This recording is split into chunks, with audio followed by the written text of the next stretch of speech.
The Center, with your host, DC Radical One.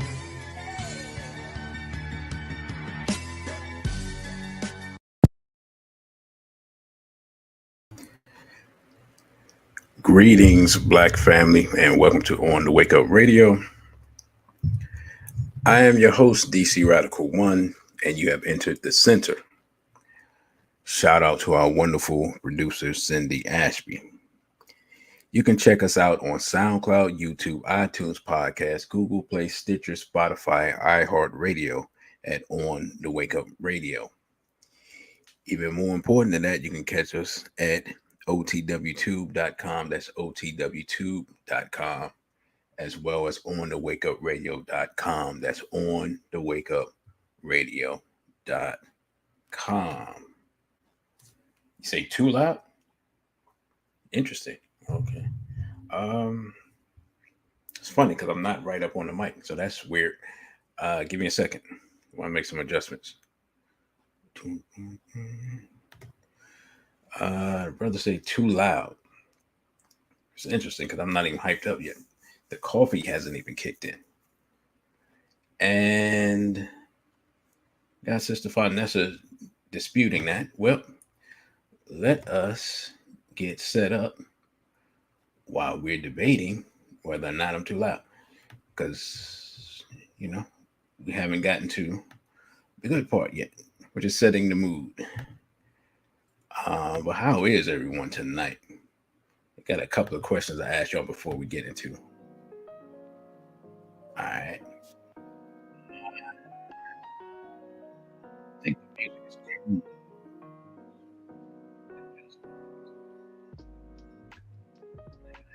No preset. Not. I kind of gone below. I don't know what's happening. All right. That should be good. Sounds clear and level. Thank you, Miss Ford. He said he's in his car. Oh, well, of course. Yeah, you got the whole surround system. That's why you like, yo, why is this dude yelling? So first, let me greet everybody that's in the chat so far. BB4D, Straight Black Pride, Sister Vanessa. BB4D, brother, you got ripped off. And BB4D 2, Miss Shanique Ford. So hopefully we'll get some more people in here quickly. Tonight, well, first of all, I got a question I want to ask. How are you all enjoying more live streams? Because y'all know normally, I think this is probably my fourth live stream in the last 2 weeks. Greetings to Jay Henderson. And y'all know normally you might get 4 in a month. So let me know how y'all are enjoying that. And the reason I didn't come on yesterday instead of today is very simple. From Sunday, I was trying to come up with a topic. Excuse me. And I was, I just had nothing. I had nothing Sunday. I was watching the news and, everything was Israel this. I was on social media, people talking about different things. There's a murder of a black man that's happening. Okay, you enjoyed him. You just wish it was Sunday, Tuesday. Okay. The black man that was murdered recently. I was going to talk about that, but I'm going to be completely honest. It's going to sound, it's bright. I don't know how it's going to sound. This is just how I feel at this moment. The way to deal with forward, overt white racism that involves physical violence is, as Malcolm X said, speak the language that everyone can easily understand. They're speaking clearly, right? But, they're speaking somewhat clearly because usually this stuff happens nowadays and it's kind of mysterious. But we just have to assume that they're saying what we think they're saying and respond in kind. If we're not going to do that, I'm not going to talk about it because I'm not going to continuously talk about our people being brutalized. I told people on Instagram a couple of years ago now that I'm just not going to show video because this was the time when Like it seemed like there's video, black person being murdered by police, or whatever. It seemed like it was once a month, minimum, maybe actually more than that. So I was like, I'm not showing any of that. Not traumatizing people. We're not our response. We're not making a proper response. We're not honoring our heroes. We're not honoring Cosmo September. We're not honoring Michael Xavier Johnson for their proper response to police terrorism, And so I'm not going to, not that I won't cover it or won't discuss it, but I'm not going to propagate those images amongst our people. BB48 to Raw Ital Vital. And so I've kept that stance because I think we know what to do. How to deal with that, right? And from my perspective, it's we have how can I put it? We have the belief. I'm not of the belief that the exact perpetrator has to be caught in order for the message in order for us to show that we've received the message and we're sending the message back. If you understand what I'm saying, right? I'm trying not to get the whole thing deleted, at least till we get to another 100 or so people. By the way, thank you all who have been, because the subscribers have been going up even when I wasn't making content. So thank you all who have been subscribing. I greatly appreciate that. The goal is still the same. The goal is to pass the threshold for monetization or get deleted trying. You understand what I'm saying? Because I can't control when they monetize me. That's their thing. But we can pass the threshold for monetization. So we're past the 650 mark. Yeah, we're past the 650 mark. If I can get another 34, 35, somewhere in there, more by the end of the year, because I can't even attempt to get monetized before January something. I think January 2nd. Then I'll make that attempt for the lower threshold monetization. But back to what I was saying previously. That's that. I just feel like if we're not gonna do that, it's really not. It's nothing to talk about. It's nothing to discuss. No need for us to be showing it. Anything like that. Since Vanessa says what's getting on my nerve is when black folk come out to support the victim and their family. Hold on. We got to read all this again because this is a major part of the problem. You're right. What you're saying is really what diffuses everything. Let me put it up here. What's getting on my nerves is when black folk come out to support the victim or victims and their family, the victim's family, comes out with a forgive. So, and it's funny you say that because man, that should be part of the discussion, and it's not. But thank you for saying that because now that's just gonna be part of the discussion. I don't have any video for that or anything, but it falls in line with what the discussion is tonight. So tonight the discussion is going to be whatever happened to black leadership. It's a simple question. How many people actually looked at the thumbnail for the video before you came on? Put a 1 in the chat if you saw the thumbnail, and y'all tell me, for those who saw it, what did y'all think? I made it to be provocative for this discussion.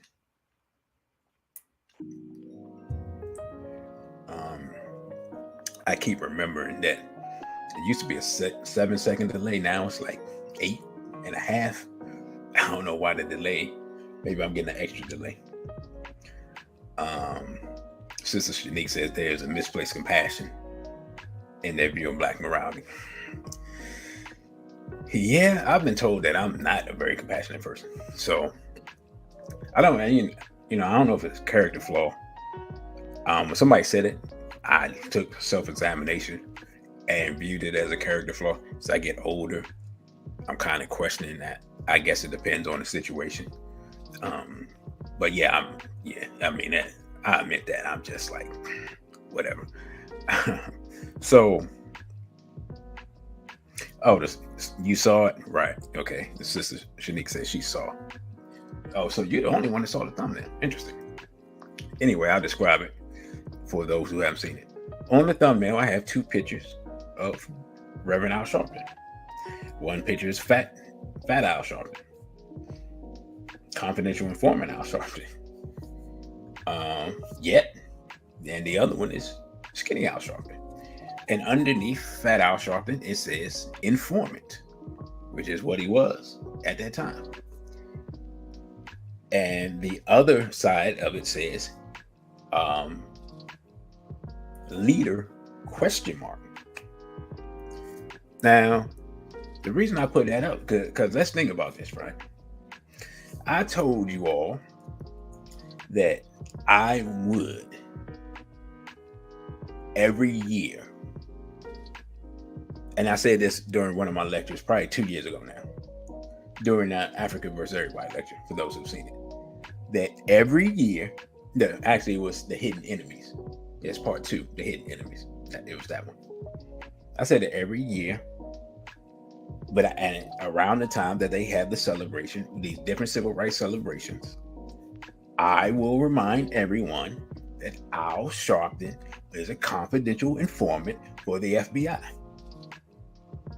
And so on that day, I didn't do that because I didn't know. And it just so happened that weekend, I worked a ridiculous amount of hours from that Friday to that Sunday. So literally only reason I found out is I walked outside at work and saw some people wearing the shirts, like wearing like some NAACP shirts or something. And I'm looking at them, and then it dawned on me, oh man, that's the day. And they were having the 60th anniversary March on Washington. So it's been 60, just think about it. It's been 60 years. And so what I wanted to do today, when I have this discussion on what happened to Black leadership, the first thing I want to do is discuss the goals that J. Edgar Hoover and the Federal Bureau of Investigation set out in regards to Black leadership. And then we will move forward into a case study of Black leadership then and Black leadership now. And we're going to use some events that have occurred recently. So we're going to use the 60th anniversary of the March on Washington. And we're going to use the original March on Washington and what then the actual intent was. Then we're going to move forward. We're going to look at the Million Man March. Then we're going to go forward to the Millions More movement 10 years later. And then we're going to look at political leadership from the past and political leadership during the present. And we're going to use all this information as a case study to do our analysis of what happened to Black leadership. So, does everybody understand what we're doing here? Just give me a 1 in the chat while I sip this coffee, and then we'll get ready to go with this basic outline of the goals of the counterintelligence program of the FBI under J. Edgar Hoover. All right, so, okay. Got it. All right, so the sisters got it. Where are the brothers at tonight? I didn't tell any brothers. Let me find out. I didn't tag any brothers. Let's see if I tagged any brothers in this post on Instagram, because it doesn't look like it. Brother, you got ripped off as always here. I appreciate that. Let's see. Let's see. I got some people that I didn't. Maybe they'll show up once I put them in here. And yeah, so I'm doing a terrible job of letting people know. Oh man.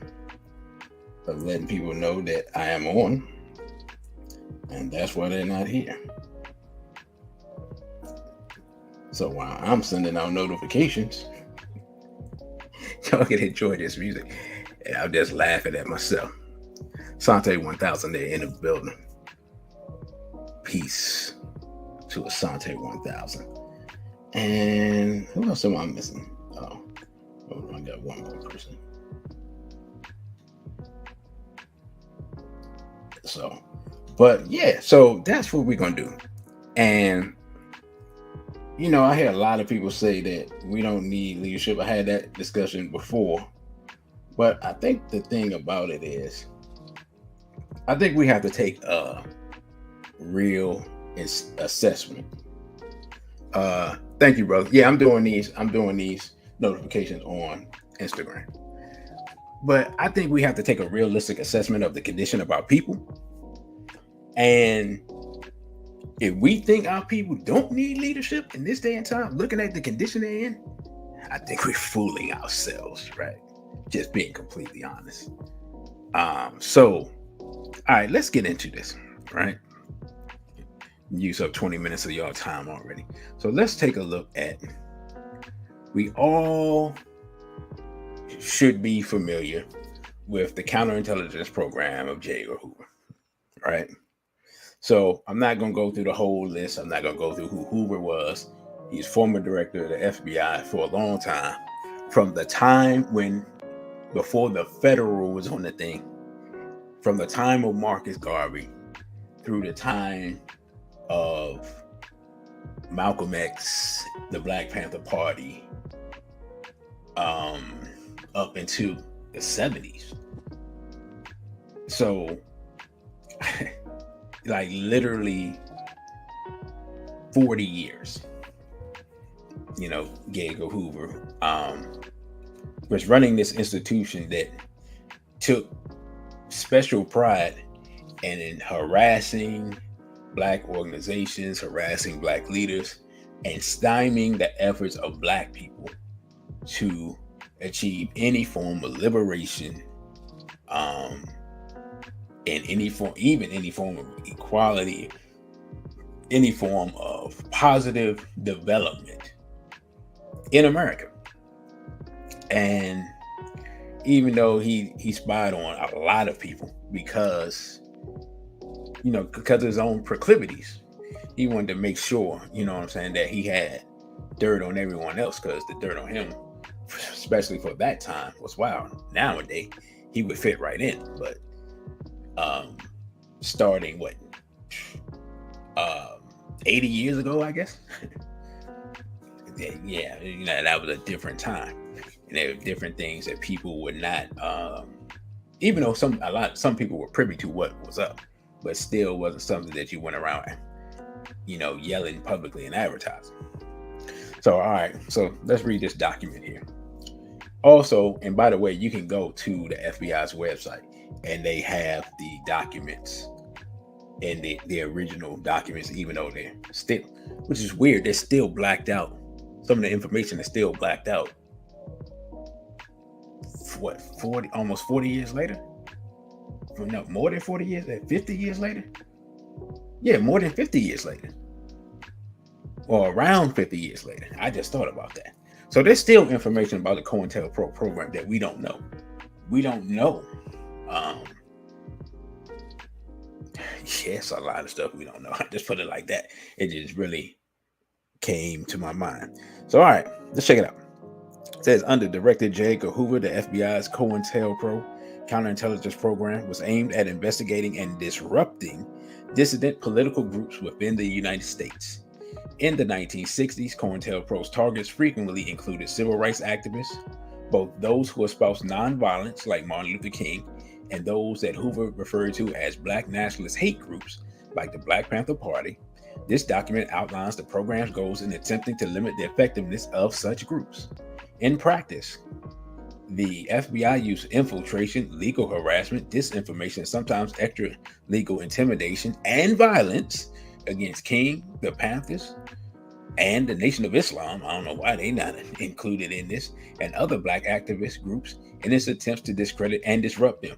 And Malcolm X, while he was in the nation, and after he was in the nation, and from my understanding, he was under surveillance in the jail because his family, some of his brothers and sisters, were already in the nation. So while he was in the nation learning the teachings, they were monitoring him there. A lot of people don't talk about that part. Now, it says goals. For maximum effectiveness of the counterintelligence program and to prevent wasted effort, long-range goals are being set. Now, let's think about this for a minute before we get started. As we are building movements and fighting for liberation and fighting against lynching and torture and being shot down like dogs, and we have the Deacons for Defense in the South, and we got Robert F. Williams in the South, and we got the NAACP, whatever you think about that and what they're doing, and you got Martin Luther King, and you got Malcolm X, and then later on you have the Panthers, and then the Black Liberation Army, and you got all these various black people who are, fighting with all their might to lift themselves up to a place of dignity and self-respect, and show the world that we are men and women, and we shall be respected as men and women.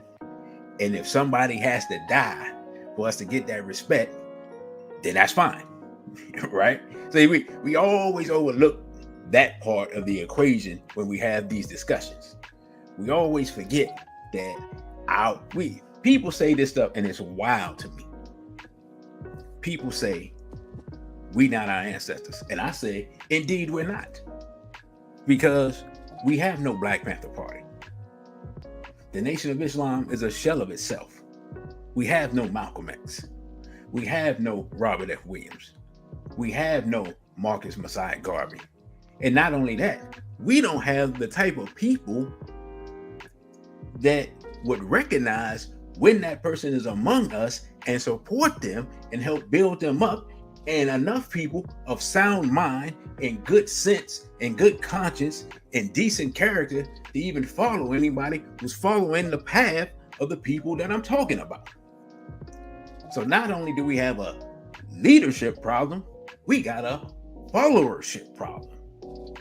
Because the people that get followed, the people that get supported, are the scammers, the degenerates, the people that's running around.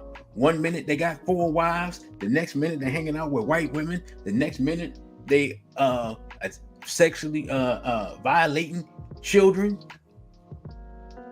and lying all the way to the jail. But I digress. Back to the document at hand. Point number 1, prevent the coalition of a black militant. Hold up. Let me read this again. I done got so fired up I can't even read. Let's try this again. Believe it or not, I have attended school before. Let's try number 1 again. Prevent the coalition of militant black nationalist groups. In unity, there is strength. In unity, there is strength. What? In unity, there is strength. A truism that is no less valid for all its triteness. An effective coalition of black nationalist groups might be the first step toward a real Mau Mau black revolutionary army in America, the beginning of a true black revolution. Let's stop right there. But hold on, what in the world? My bad. Let's stop right there.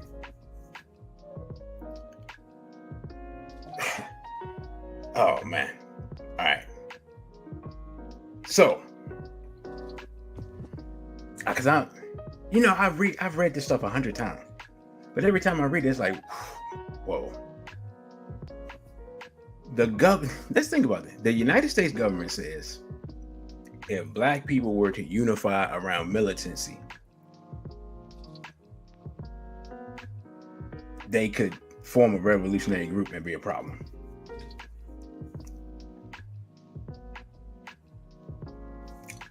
And to this day, we haven't been able to accomplish any long-term effective unification around anything positive. What's so interesting about this is because I know how people in the government think. Someone else saw this and said, while we're doing all this, we could just offer them integration. And you see what I'm saying? Like, so while you try to kill people, blow them up, and spending money to set them up and all this stuff, we just love white folks and get their money and accomplish the same goal that you're trying to accomplish in the birth. Because that's how different groups of Europeans think. One group is just bludgeon them to death. And the other group is like, hold up, that's too much work. Just pretend we like them and take their money. Y'all can figure out, because I said the money part, who I'm talking about. Straight black pride to Daniel Davis. So, even though I know people like, man, you're always going into this historical stuff, the reason why is because a lot of times we forget that the government has actual documents saying black people, we got to stop black people from unifying. Think about it. This is a government document saying, hey man, we got to stop black people from unifying, bro. It's like just straight up. It's just right here. They did type. Someone, remember, this is the age of the typewriter. They paid someone, they wrote it down, and then they paid someone, type this out, and then after you type it out, send it out to different offices of the FBI around the country, because this is our plan of what we're going to do. And we act like this never happened. And what's to make us think that somebody would look at it, see that it worked, and think, oh, you know what, this worked. Hey, let's stop doing this. When that doesn't happen in real life. You know what I'm saying? Like, if something works, people keep doing it until it don't work. Then they come up with a different plan. We never stop the plan from working. I mean, oh man. Sis Farnessa said, so many were against Grandmaster Jay, but he was the one person I saw that was trying to get folk organized. Folk were calling him an agent, but they weren't trying to do anything. See, look, sister, let me say something. Even though I didn't know who he was. Like when I saw him on Instagram, I didn't know who he was. But when I saw what he was doing, and in the time, because you gotta remember the time that he was doing it, you had to respect it, because regardless of what you thought, he had his pulse on the people enough to be able to mobilize that many people. The difference was, the problem wasn't the mobilization. The problem was not understanding, and I've talked about this before, and I gotta find that show because I think I deleted it or something, where I talk about the difference between, and I learned this from Kwame Ture, who gave one of the most brilliant understandings and lectures on the differences here, that anyone who's ever tried to organize anything, if you almost not even qualified if you haven't seen his lecture, where he talks about the difference between mobilization and organization. What we've been doing and what we've been seeing, whether it's Black Lives Matter, whether it's Grandmaster Jay, whether it's the Million Man March, whether the Millions More movement, the whatever, we've been mobilizing. We have shown, different people have shown the ability to mobilize. Meaning, in fact, Al Sharpton 2 months ago. I don't know how many people were out there, but it was enough people out there. The ability to mobilize Black people is one thing and is admirable and impressive. I have no question. You talking about somebody that's an organizer. I understand how this stuff works. The ability to organize is more impressive and more difficult because it takes not only dedication from the organizers, but the ability to mobilize people to be in an organization for long-term goals, to be part of the body of an organization, to move the organization forward, to be able to accomplish the goals and to grow and to encompass more people, which allow you to do more organization, which allows you to accomplish more goals. So the more momentum you can build, it feeds itself. But if you can't build that momentum, then it dissipates. And that's the basic difference between organization and mobilization. We never got to see whether Brother Grandmaster Jay could evolve to organizing, because the threat he presented was such that you had to what? Roll out COINTELPRO protocols and neutralize them. Right? We don't think about him being neutralized by COINTELPRO, but what else you gonna call it? When they got tired of Hugh P. Newton, they harassed him until he got in a situation where they stopped him for nothing. And then next thing you know, he was shot. 2 police were shot. He in the hospital. One of the police dead. Now he's on trial. Right? That's how it works.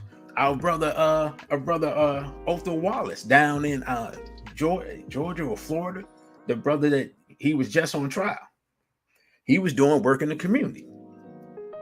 It was known that I think he knew that he was under surveillance. The police had no reason to interact with him in any way, shape, or form. The police harassed him. Somehow the police is shot. He's not shot. He's on the run. He get arrested. He goes to trial. Again, this is literally the COINTELPRO. This is how the COINTELPRO thing works. The difference between Otho Wallace and Fred Hampton is Otho Wallace didn't have nobody spiking his drink before he went outside. Or he might have got the Fred Hampton treatment. I'm not saying he's on the level of Fred Hampton. I'm saying the COINTELPRO protocol still exists, and we see it, and we don't even make the connection because we think that, well, I don't know that brother, or he wasn't doing the work, or I don't agree with his ideology. But it doesn't matter, because if the enemy sees him as a threat, they're going to initiate the protocols that they already put in place 50 years ago. And so therefore, even if a person before a person even shows the ability, sometimes shows the ability to organize, they like, nah, we gotta get them up out of here. The fact that out of the clear blue sky, Grandmaster Jay could say, you know what, we going down there with our guns and talk to them in the language that they speak, and then we'll see what's up. The mere fact that took place was enough for them to be like, oh yeah, hold up.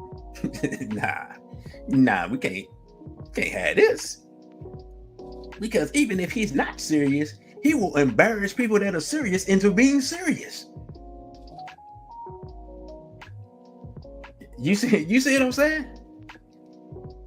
That's him making that example was a threat that was too big to allow to walk around, because again, he will make other people be like, oh well, if he doing it, I got to do X, Y, and Z. Or if he's going that hard, I got to go even harder. You know how brothers are. It's always somebody that's got to go even harder or do more whatever somebody got, it's somebody else that got to have more or do more or be more seen or be more extreme or be whatever. So they had to nip that in the bud. Sister Farnessa said, Brother O was a member in FAC. They, from my understanding, they were, he was on their radar. I just put it like that, from my understanding. So they probably knew. It's probably what they were running around. Because again, he wasn't doing anything.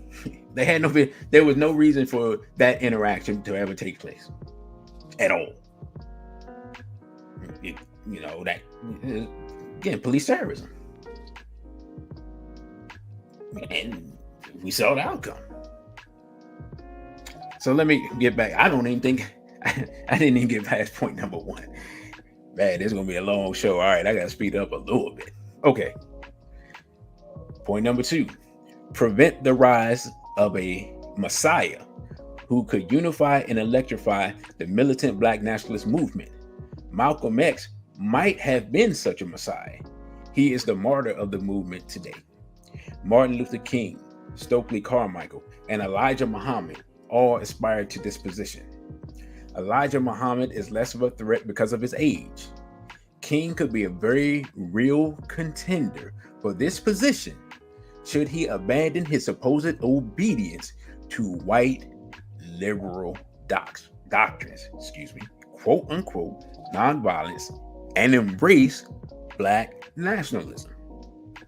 Carmichael has the necessary charisma to be a real threat in this way. Stop right there. Let's do an analysis.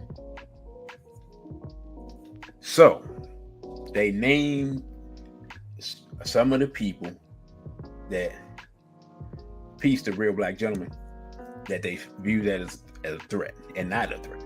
Elijah Muhammad, not a threat because of his age and because he was deathly ill during that time. Because the belief was, what's not written here, the belief was there's a real chance that Elijah Muhammad could transition.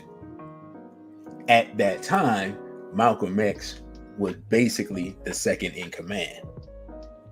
There were people high up in the nation that were working for the FBI. The goal became to separate Malcolm from the nation just in case Elijah Muhammad dies. Because if Elijah Muhammad dies and Malcolm X takes over the nation and cleans out the people that he think aren't serious or agents and stuff like that, because Elijah Muhammad always talked about, we know we got agents in here. Like, though, if you could ever get those old Nation of Islam tapes, he talked about the stool pictures and all that stuff. So they knew. So, but they just didn't know who. They didn't know how far up some of the people were. Some of the people was at all the meetings because they was right by Elijah Muhammad, in all truth. So, this is a threat assessment from the government. Naming names, right? As they say, Stokely Carmichael was a threat. They thought Martin Luther King might be a threat, but he was in the pocket of, when they say white liberals, translate that to small hat. That's all that means. They weren't sure at the time, but that's just small hat. So with this analysis, the thing that's interesting is this is around the time, as far as I know, that Martin Luther King started hanging out with Stokely Carmichael, who was the younger generation. And they started getting in his ear because, remember, he had met with Malcolm. He had met with, he would meet with Muhammad Ali. He would meet with Elijah Muhammad. And then he would start hanging around Stokely Carmichael. So even though he was in the grip of the hats, the black people around him were trying to pull him in a different direction, right? At that point, the threat assessment was made that, you know what, we can't risk it. He might, and then when King started talking about the war and started talking about international policy, they like, nah, we gotta get him out of here.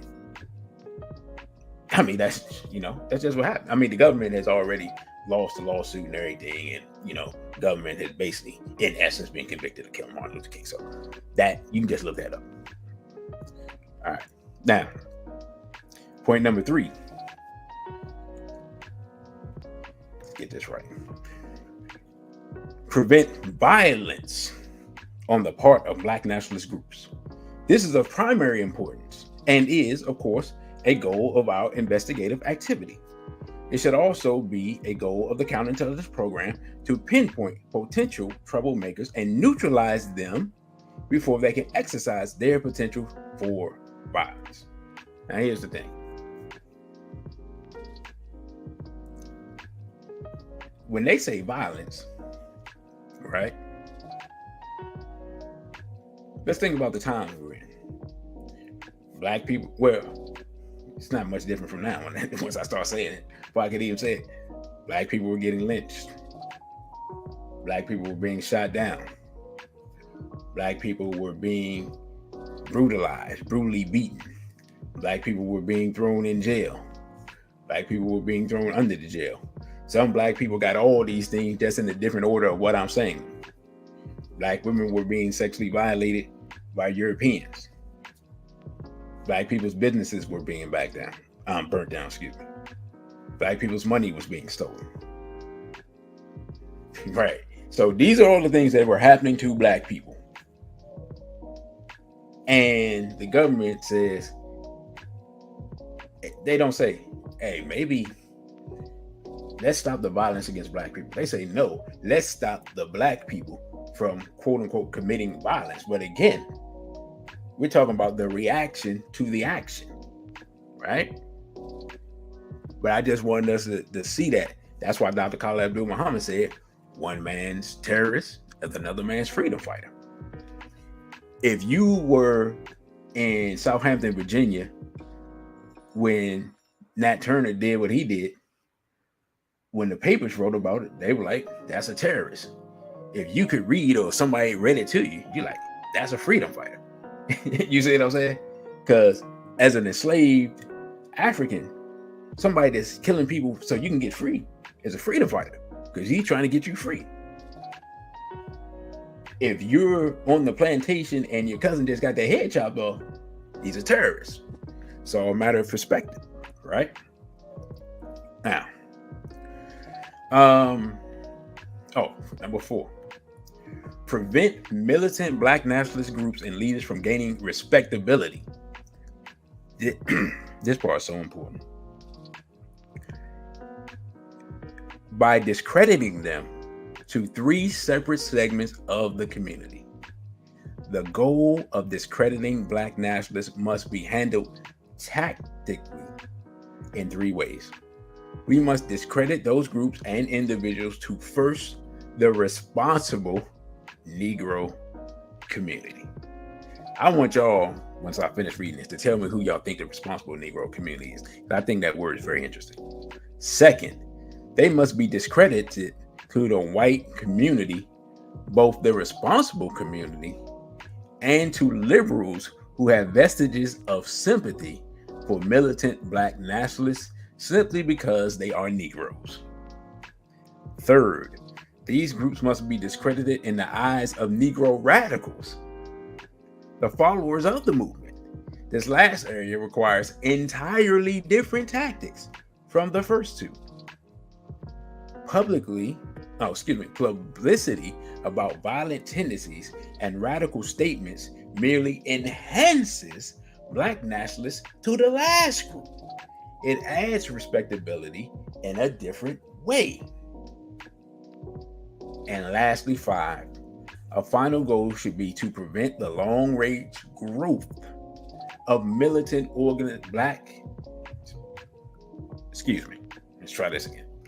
A final goal should be to prevent the long-range growth of militant Black organizations, especially amongst youth. Specific tactics to prevent these groups from converting young people must be developed.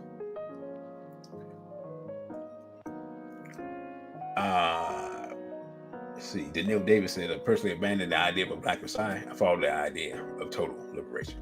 Right. Yeah. No, and I understand that. The idea that one person that's going to swoop in and save black people, yeah, that's not going to happen. There's an African proverb that says no one head can hold all wisdom. So even if one person just had just all this great intellect and miraculous abilities and charisma and speaking ability and organizational skills and foresight and thought and all these things, it still takes other people to, as I said before, build a movement in order for goals to be accomplished. But the last part is so interesting. And the reason the last part is so interesting, because I thought about it when I read it before, and I'm like, this goal, what is one of the things that's been used for the last goal as far as dealing with the youth that we never think about? And I'm gonna give y'all a few seconds to let me know what y'all think. There's one particular thing that's been used. It's been used since shortly after this time in order to prevent youth from continuing to engage in struggle. Because remember, this is around the time, because it mentioned Stokely Carmichael. So the Black Panther Party is already in effect. And Hoover would say that the Black Panther Party was the number one threat to the national security of America. And the reason he said that is because the Black Panther Party was attracting who? The youth. All right? Brother, you got ripped off. You're close enough that I'll give it to you. Not necessarily the entertainers, but entertainment in general. Here's a perfect example. Brother Richard Roundtree just transitioned to the ancestral realm. Peace of that, brother. What's deep is he was part of a movement that, and again, this is not him, Gordon Parks, those people. This wasn't their intention. So this is not what their intention was. But if you go back and you look at what became known as blaxploitation movies after Shaft, because Richard Roundtree was the star of Shaft, Gordon Parks was the director, but the actual book that Shaft was taken from was written by a Hatton. And I didn't know that for years. When you go back and look at what was presented to, again, this was presented to the youth through the movies that followed Shaft. And before Shaft, Sweetbacks, I can't remember the whole title, but Sweetback with Melvin Van Peebles movie, which had some degeneracy in it. Actually, yeah, that movie's terrible. Just the beginning. I've never watched the whole movie, but yeah, just look it up. The opening scene. It's pedophilia in the opening scene of the movie. But the blaxploitation era, even though it started off as one thing with Shaft, right? Because if I remember the movie correctly, I just saw Shaft a couple of months ago. In the movie, you have Shaft as a black man, and he basically, like, he's independent. He has his own business. I think he's a private detective. So as a black man, has his own business. He's doing his own thing. He's cool. He's suave. He's debonair. You know what I'm saying? Got the looks, because I found out that brother used to be a model or whatever. The ladies like him. But if I'm not mistaken, in the first movie, he also, what is it? He's an integrationist, because if I'm not mistaken, and y'all correct me if I'm wrong, he interacts with European female in the movie, right? So interacting with European females is presented as cool in the movie. And he works with, even though he opposes the police, he's kind of like both sides of the law. And then, but what it does is that popularizes it, and like he ended up working with like some brothers that would be like the Panthers. They were like some militant brothers. But in the subsequent movies, the militant brothers would be portrayed as buffoons and clowns and stuff. And then the gangsters and the pimps and all of this would be the protagonists of the movies that follow that. So Shaft, not intentionally by the brothers that made it, opened up the door for a different portrayal of our people that ultimately was negative. So that's that generation from the early 70s. Because I think Shaft was in the 70s, if I'm not mistaken. If I'm wrong, let me know. So that generation, that took place. What's so crazy is my generation, the same thing would happen 20 some odd years later. But I wasn't even really hip to the whole blaxploitation thing until the transition on hip hop was already being done. So literally around the time that the blaxploitation thing was happening, hip hop was starting to be created. As hip hop moved on and started to get big and started to move outside of New York and stop being a local thing, the people, the organizations and the different movements and stuff that were a part of New York infiltrated the hip hop. So 5%ers, like you name it, the Nation of Islam, the Moors, everything that was around that time, different RBG groups, whatever, Black nationalists, all that stuff. All these people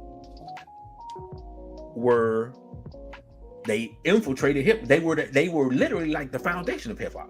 Like the Zulu Nation basically took some of the teachings of the 5% and put them in their teachings, and was using that stuff. Again, they were around at near the inception of hip hop.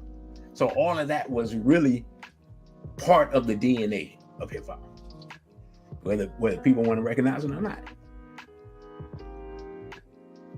And so the same way you had the whole movement going on in the 60s, and then you had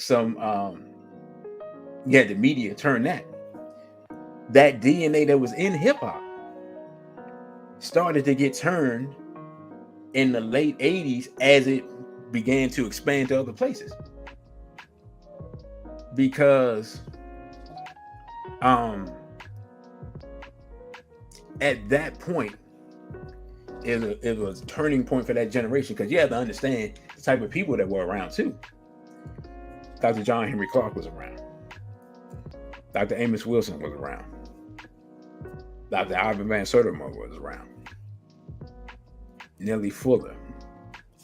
Dr. Francis Cress Welsing. you see what I'm saying? Dr. Khalid Abdul Muhammad. Minister Farrakhan. All these people were around, and not only were they around, people were sampling their lectures and putting the lectures, samples from the lectures, in the music, making people who were listening to the music like, who is that? Who is that? Who is this person? See, it wasn't like today when you hold your phone up, right? And I forgot the program. I forgot that the app tells you what the song is, and then it wasn't like that. So you had to talk to people, and then you find somebody that knows who the person is, and they say, oh, that's Khalid Muhammad. Oh, that's Minister Farrakhan. Oh, that's so-and-so, right? And then you find out who the person is. When Public Enemy was sitting around, they was literally mentioning, they were like, they was mentioning Joanne Chesimard. Well, who's Joanne Chesimard? That's Asada Shakur. I didn't know. I'm like 15 years old, listening to this stuff. So I had no idea. Literally, it was people like Rakim and Public Enemy, and then talking to some older brothers in my high school, and then talking to a brother who was in the Nation, But it was hip hop that brought us together because I was like, you need to listen to Public Enemy. He's like, you need to listen to KRS-One. This is after we almost had a fight when we met. Right? So this is the type of stuff that was happening around the country. So they decided to just change the hip hop. So it was a repeat of history, but we had no idea that the history had taken place. Peace to Brother Jimmy. I know Nelly Fuller and Mr. Farrakhan still around. In fact, we're gonna get to them. We're gonna get to Mr. Farrakhan. So I just wanted to, and I did not want to take an hour to do it, but I just wanted to set the foundation with the counterintelligence program and to show that those protocols have been implemented not only by the government, but by forces who have now taken over the government. You see what I'm saying? But who also control the media. And so they just took the plan that was laid out. I was like, this works. Let's keep implementing this until it doesn't work, right? So what I wanted to talk about now, as I finally get to the leadership part of this equation, I wanted to look at, because I said I was going to do it until I'm not here. And if Al Sharpton outlives me, it is Brother Genie and Brother You Got Ripped Off's job to continue to tell people, to remind people what I'm about to say, which is the Reverend Al Sharpton of the National Action Network is a former confidential informant for the FBI. Now, we just read the FBI's protocols on how to deal with Black leadership. I just told you that Al Sharpton is a former informant for the FBI. You should be scratching your chin or your temple and being like, wait a minute. That's thinking. Think about that, right?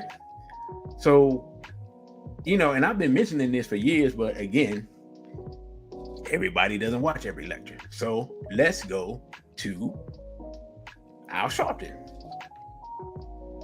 This is Amsterdam News. This is from 2014, nearly 10 years ago, 9+ years ago, from April, so almost 9.5 years ago. Cat's out the bag. Sharpton out as this FBI informant. All right, so we're gonna go through this quickly because I've gone over this multiple times before. It says, with President Barack Obama scheduled to speak Friday at the National Action Network's annual convention, the website, The Smoking Gun, felt it was an opportune time to dig up some old dirt to smear the Reverend Al Sharpton and by extension tarnish the president. Smoking Gun, the Reverend said at the press conference Tuesday morning at NAN, was fired long ago or misfired and charging him with wearing a wire in the 80s as an informant for the FBI.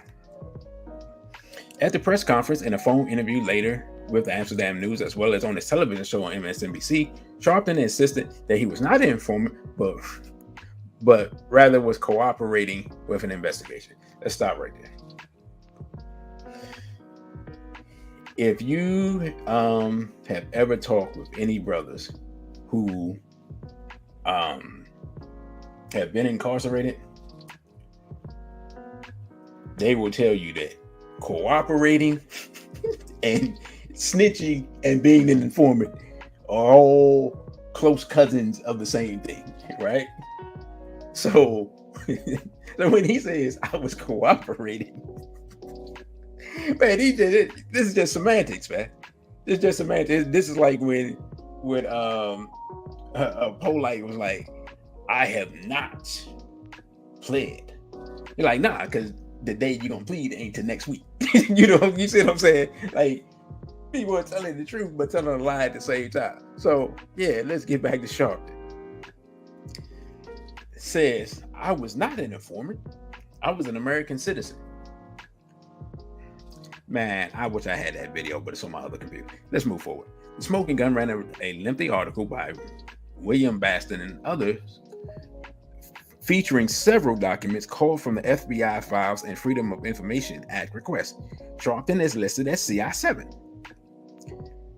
Though this must be taken at face value since there's no way to know the informant's true identity. CI7 or B19 Sharpton cracked at the press conference. I have no idea what that's about. He also snapped back at the headlines in the Daily News and the New York Post. I am not a rat, I'm a cat. I chase rats. Again, that's some slick New York double talk. I mean, you ever been around New York, you know what I'm saying? They start talking fast. Just put your hands in your pocket to make sure your wallet is still there. That's all I'm saying.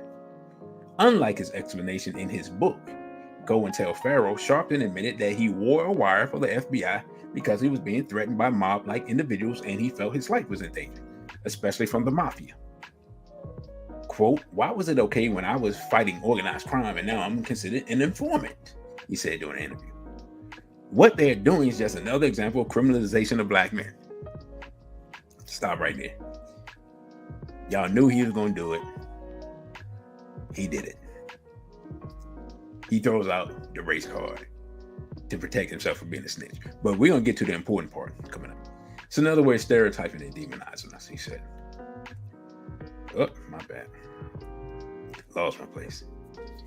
In his book, Sharpton raises a point about the timing of the disclosure of wearing a wire in 1983, and he asked why it did not become public knowledge until 1988.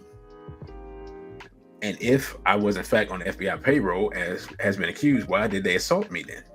The reason for the attack is that by 1988, I had a profile. I was moving against the system. Let's stop right there.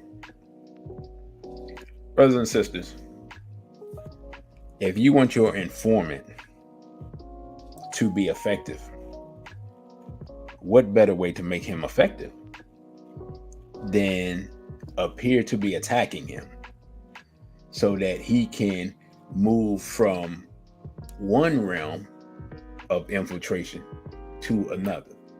Now, y'all gonna like, well, DC, what you mean? Let's follow along.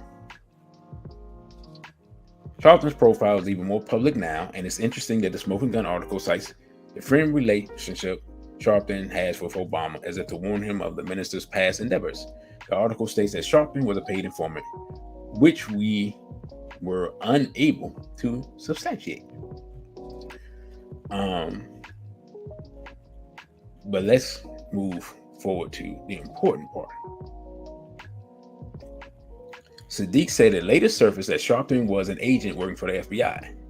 A meeting took place in the Apollo Theater with Sonny Carson and others to listen to Alonve Brath expose Sharpton trying to lure Sada Shakur, aka Joanne Chesimard, into some kind of trap.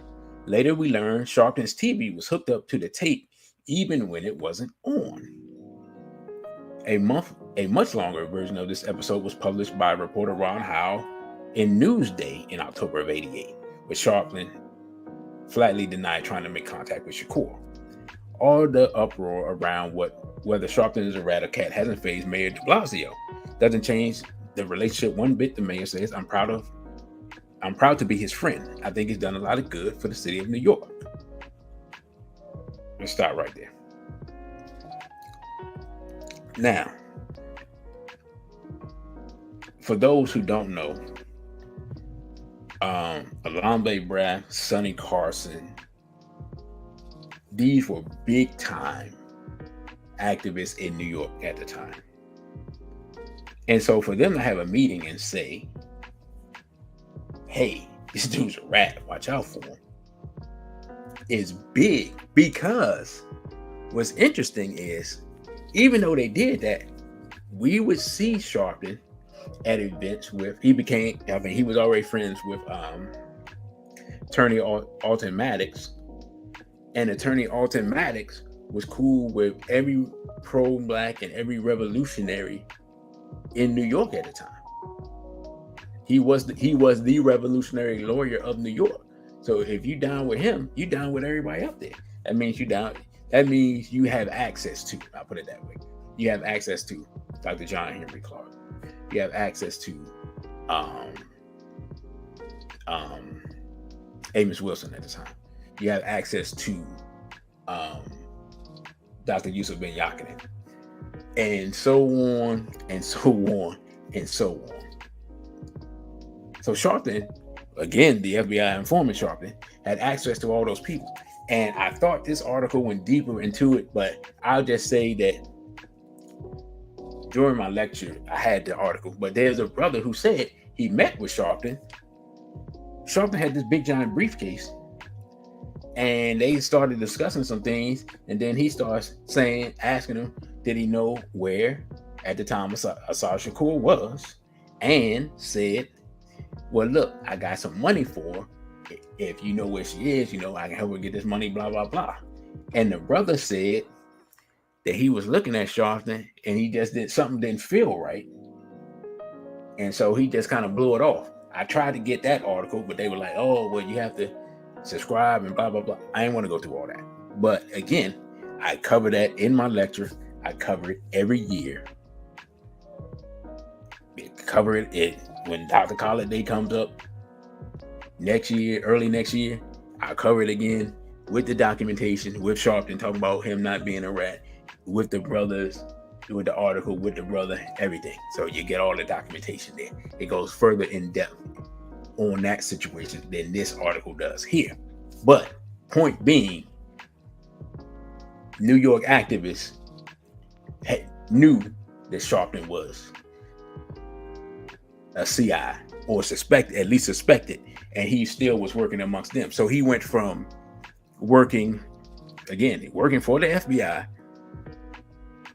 amongst the mafia to hanging around the black radical groups to now being one of the premier mainstream black leaders, if you will, right? Just think about that for a moment.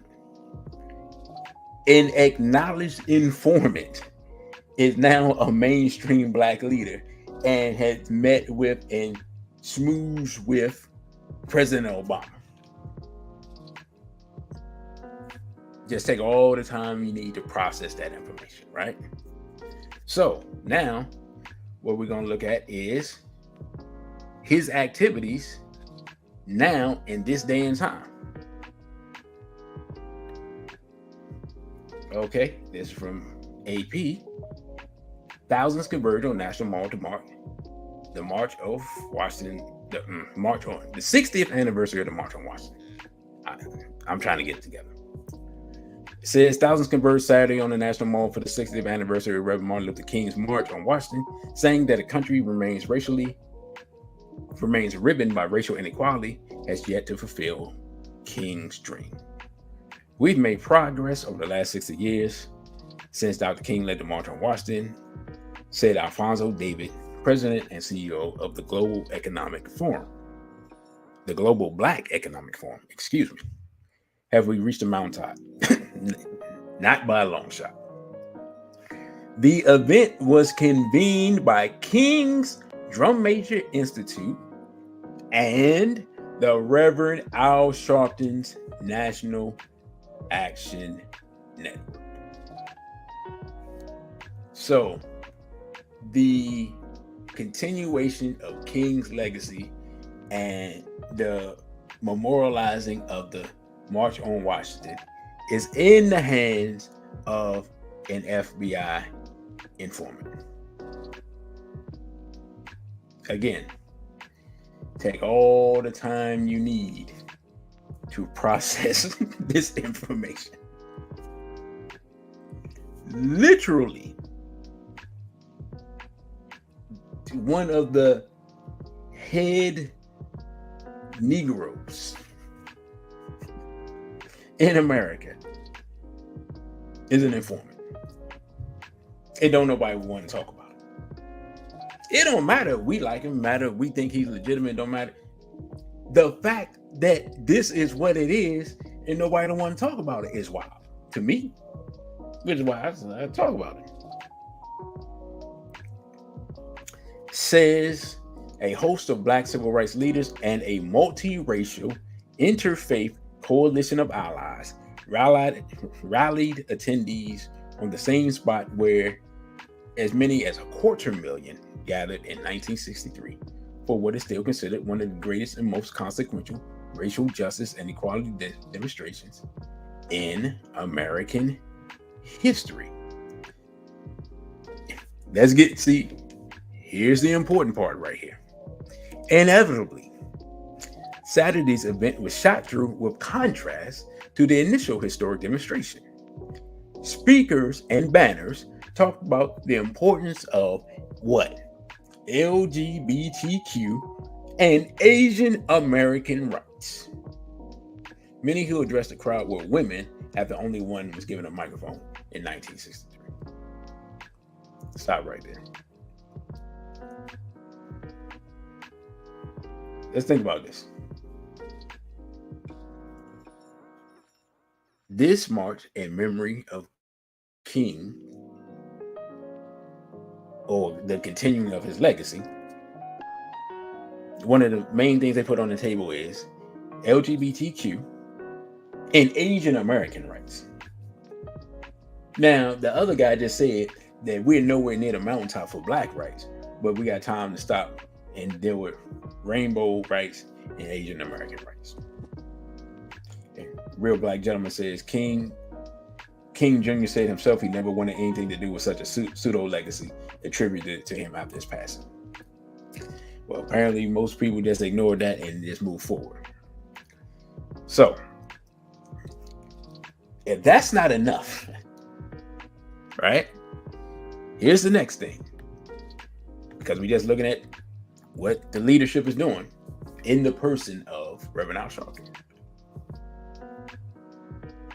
And it says, this is from the ADL.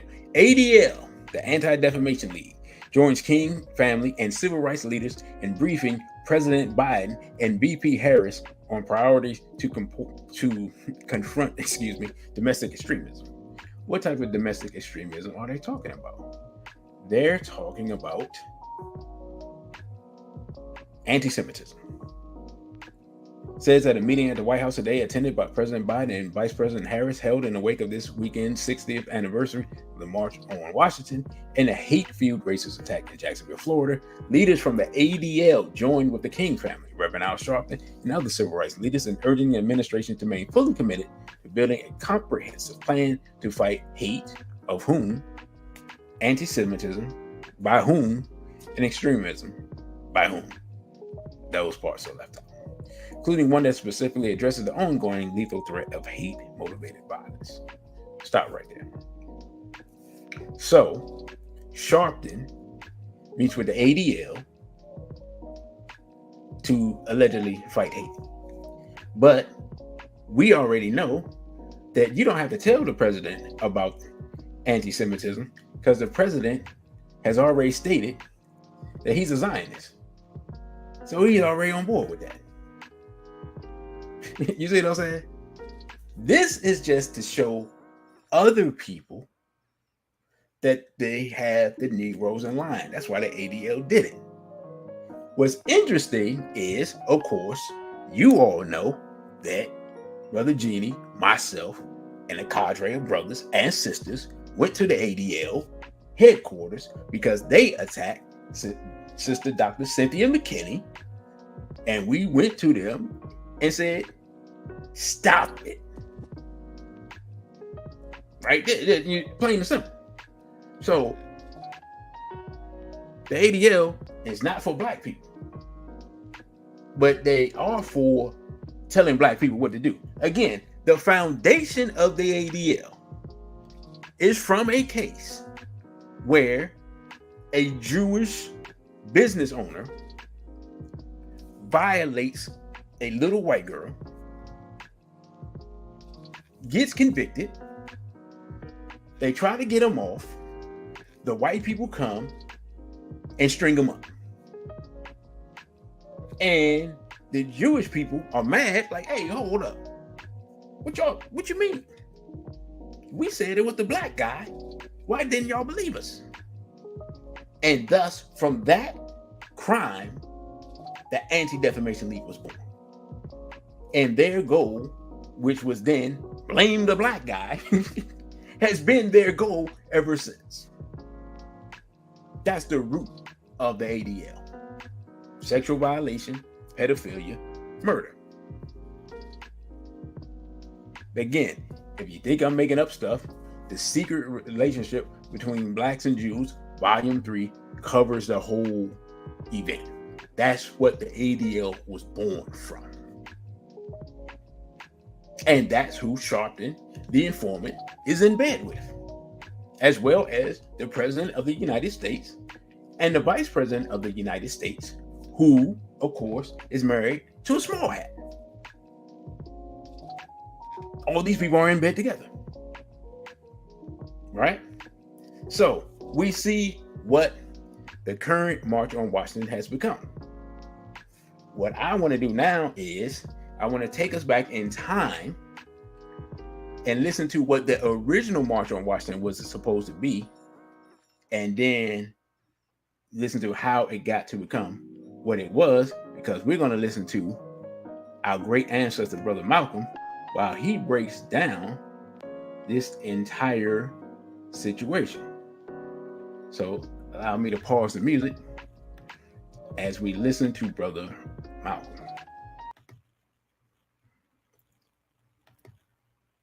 Failed in Birmingham. Negroes took to the streets. King got out and went out to California to a big rally and raised about, I don't know how many thousands of dollars. Come to Detroit and had a march and raised some more thousands of dollars. And recall, right after that, Wilkins attacked King, accused King and the Corps of starting trouble everywhere and then making the NAACP get him out of jail and spend a lot of money, and then he accused King and Corps of raising all the money and not paying it back. This happened. I got it in documented evidence in the newspaper. Roy started attacking King, and King started attacking Roy, and Farmer started attacking both of them. And as these Negroes of national stature begin to attack each other, they begin to lose their control of the Negro masses. And Negroes was out there in the streets. They was talking about, we're going to march on Washington. By the way, right at that time, Birmingham had exploded, and the Negroes in Birmingham, remember, they also exploded. They began to stab the crackers in the back and bust them upside the head. Yes, they did. That's when Kennedy sent in the troops down in Birmingham. So, and right after that, Kennedy got on the television and said, this is a moral issue. That's when he said he's going to put out a civil rights bill. And when he mentioned civil rights bill and the Southern crackers started talking about they were going to boycott it or filibuster it, then the Negroes started talking about what? We're going to march on Washington, march on the Senate, march on the White House, march on the Congress, and tie it up, bring it to a halt. Don't let the government proceed. They even said they was going to go out to the airport and lay down on the runway and don't let no airplanes land. I'm telling you what they said. That was revolution. That was revolution. That was the black revolution. It was the grassroots out there in the street. Scared the white man to death. Scared the white power structure in Washington, D.C. to death. I was there. When they found out that this black steamroller was going to come down on the Capitol, they called in Wilkins. They called in Randolph. They called in these national Negro leaders that you respect and told them, call it off. Kennedy said, look, y'all letting this thing go too far. And old Tom said, boss, I can't stop it because I didn't start it.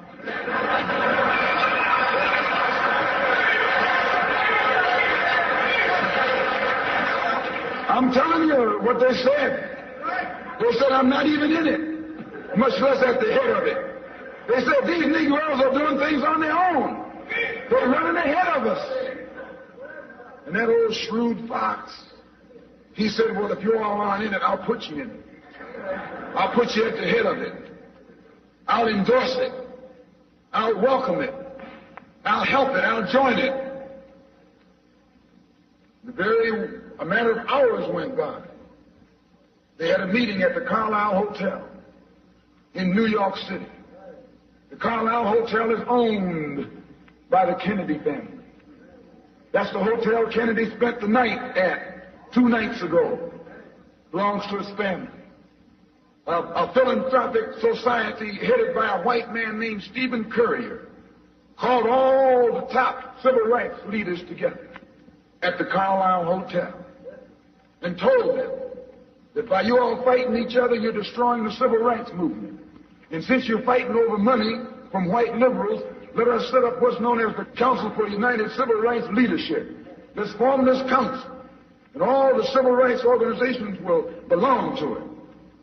And will use it for fundraising purposes. Let me show you how tricky the white man is.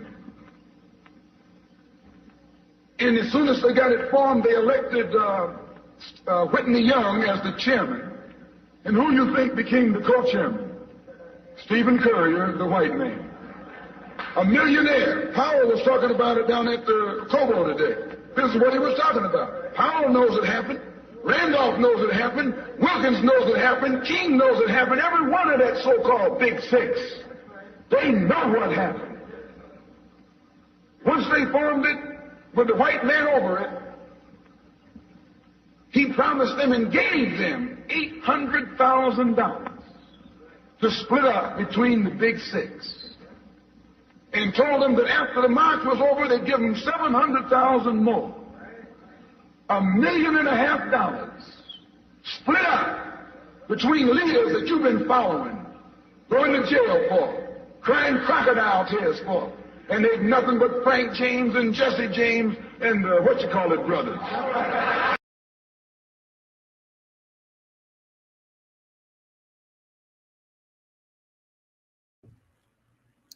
So that was Brother Malcolm. He was talking about what really happened behind the scenes at the March on Washington.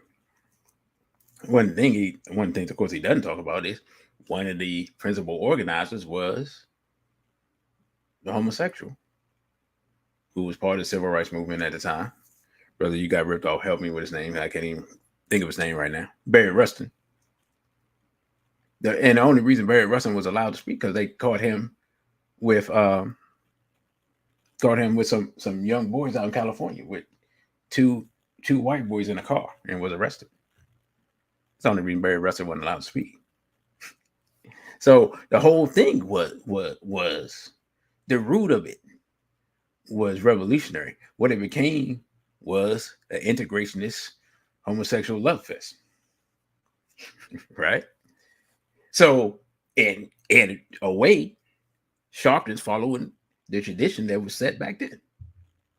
Take money from the hats, talk some integrated nonsense, and add some rainbow stuff to the mix openly now instead of behind the scenes. So we've been bamboozled for a long time. So what I want to look at, because I've listened to Message Grassroots, I don't know how many times, but I never did. I never looked. I was like, who in the world is Stephen Currier? So we're just gonna look at a quick synopsis of who he is. I think. Hold on. If I can get it together. Let me see if I can get it together.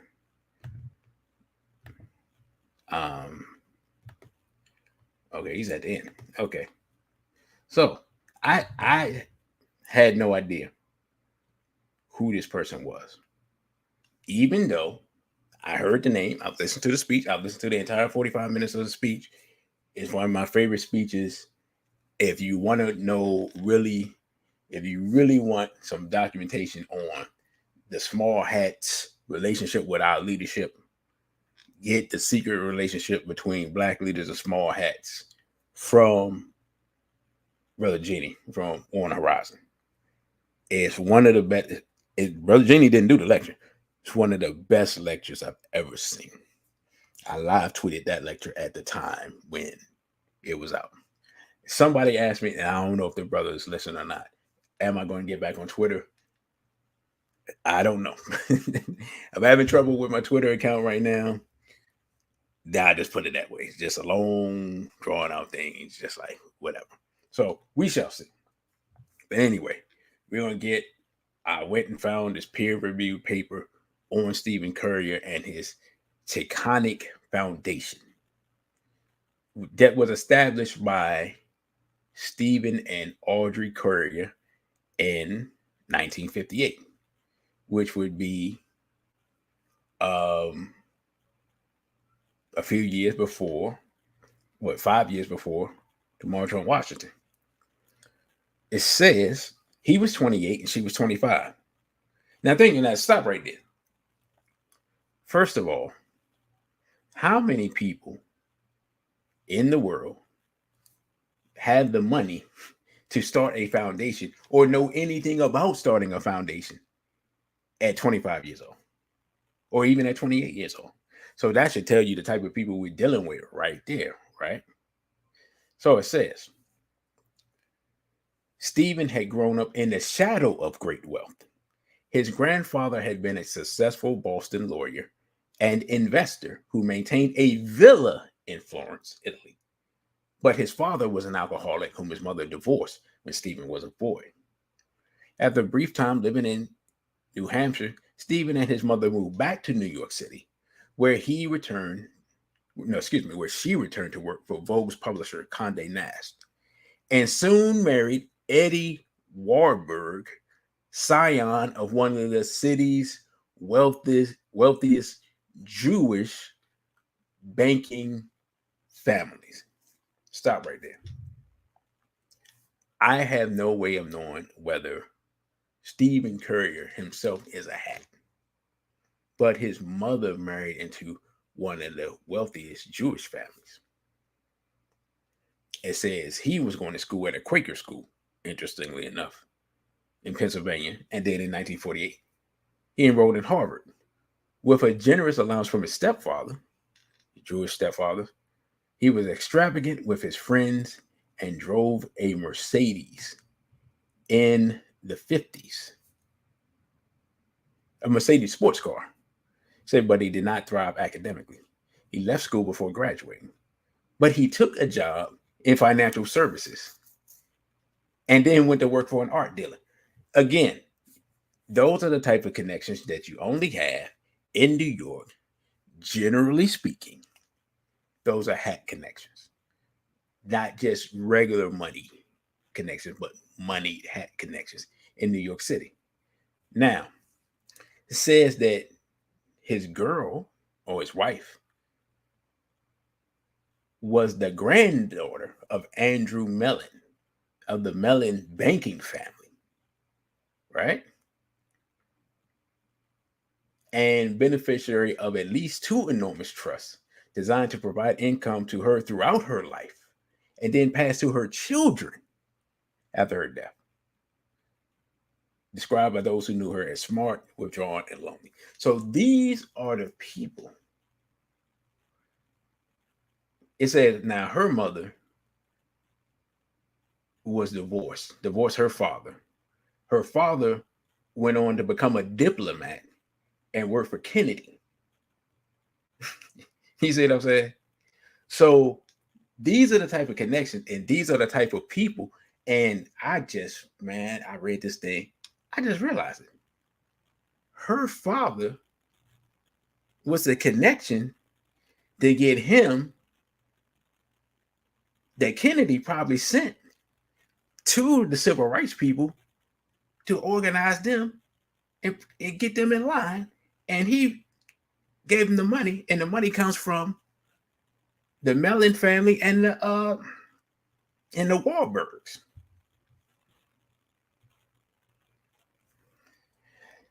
Okay. Now, so we understand the type of money that we're talking about here and the type of money interest and the hat connections all over this thing, right? All over the March on Washington. So, again, and I've said this previously, we just have to accept the fact that all integrationist movements are hat movements. If we see anything that's not extremely militant and grassroots, it's hats. Black Lives Matter being a perfect example for the modern day. But I wanted to go back and show this because I wanted to show that the more things change, the more they don't.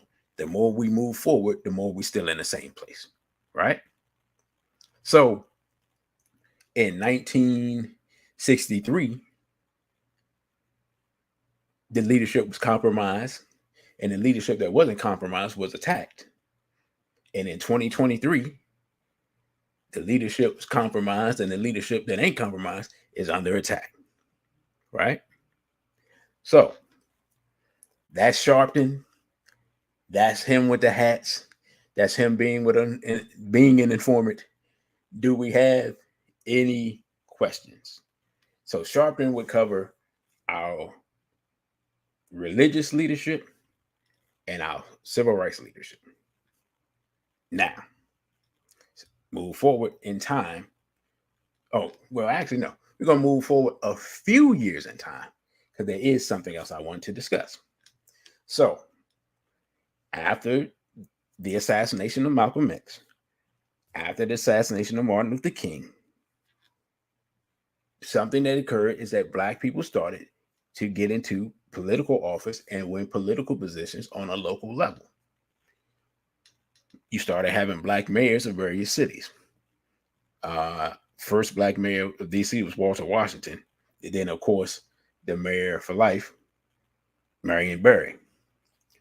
And other cities like Gary, Indiana, and, other cities around the country. Eventually, LA, New York, started having Black mayors. During this time, there was an event that occurred that we often overlook. This was, I won't call it a last gasp effort, although it probably it looks that way looking back in time. But this was the last effort by that generation to organize across organizations, ideologies, and philosophies to come up with a Black agenda to move forward on. And this occurred at the National Black Political Convention of 1972.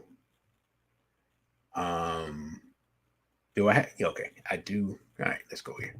I do have that. So you see, Gary Declaration, National Black Political Convention. Here we have pictured, interestingly enough, two very interesting people. In fact, on the left we have Amiri Baraka. In the middle we have Mayor Richard Hatcher of Gary, Indiana. And of course, on the right we have the Reverend Jesse Jackson. So first of all, how many people are familiar with this event? I talked about this event before, but I just want to, just put a 1 in the chat if you're familiar with this event. As you all are doing that, what I'm going to do is I'm just going to show a video, a 2-minute video of a documentary on this event. And then we'll come back and we'll look at the declaration and what they were trying to do. But this is somehow this history has just passed us by, and we don't celebrate it. We don't analyze it. We don't study it. We don't see who was there, who wasn't. I mean, it just, it's almost like it never happened. You know what I'm saying? It's just a part of history that it just kind of almost written out. I still haven't seen the documentary. I don't even know where I can see the documentary, but I'm very interested in it. But okay, I see a few brothers. One brother said vaguely, another brother said indeed. So a few brothers. So what I'm gonna do is I'm gonna load up the clip. As soon as I find it, yeah, I'm gonna load up the clip for that so we can just get a video introduction to this event. 1,000 people have congregated here in Gary this weekend of weekends. I am a Black man. I want a Black party. I do not trust white Republicans or white Democrats. Nothing will be solved by emotionalism without substance.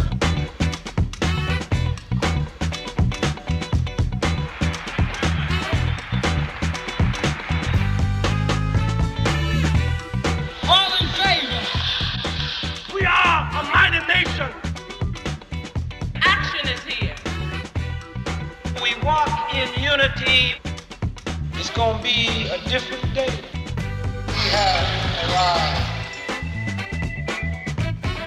For every murdered martyr, 500,000 have come to take their place, and our spirit remains unconquered. This is the nature of change. That it must seem jagged and convulsed, but remain the smooth lightning speed of universal wisdom. This document tells you why the man owes you reparations. Here, honey, you want reparations? Take it. This is reparations.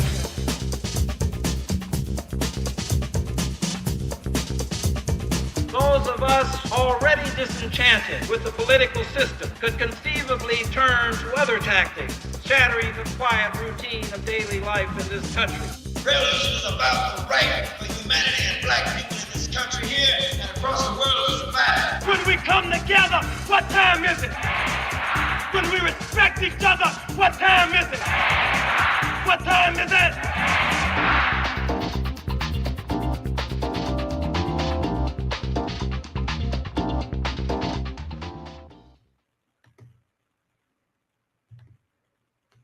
So, and he wasn't in here, but it's very much, if I'm not mistaken, Mr. Farrakhan was here as well for this. And since Farnessa said it's very interesting that some of the guys in this film were married to female hats. I know Amiri Baraka dumped his after Malcolm, but he was definitely dealing with a white woman before Malcolm was murdered, and then he dumped her after Malcolm was murdered. What each individual was doing at that time, that part I do not know. So let's just read this, because I just think this is an interesting point in history, because this is one of those times. This is what happens a lot of times. People,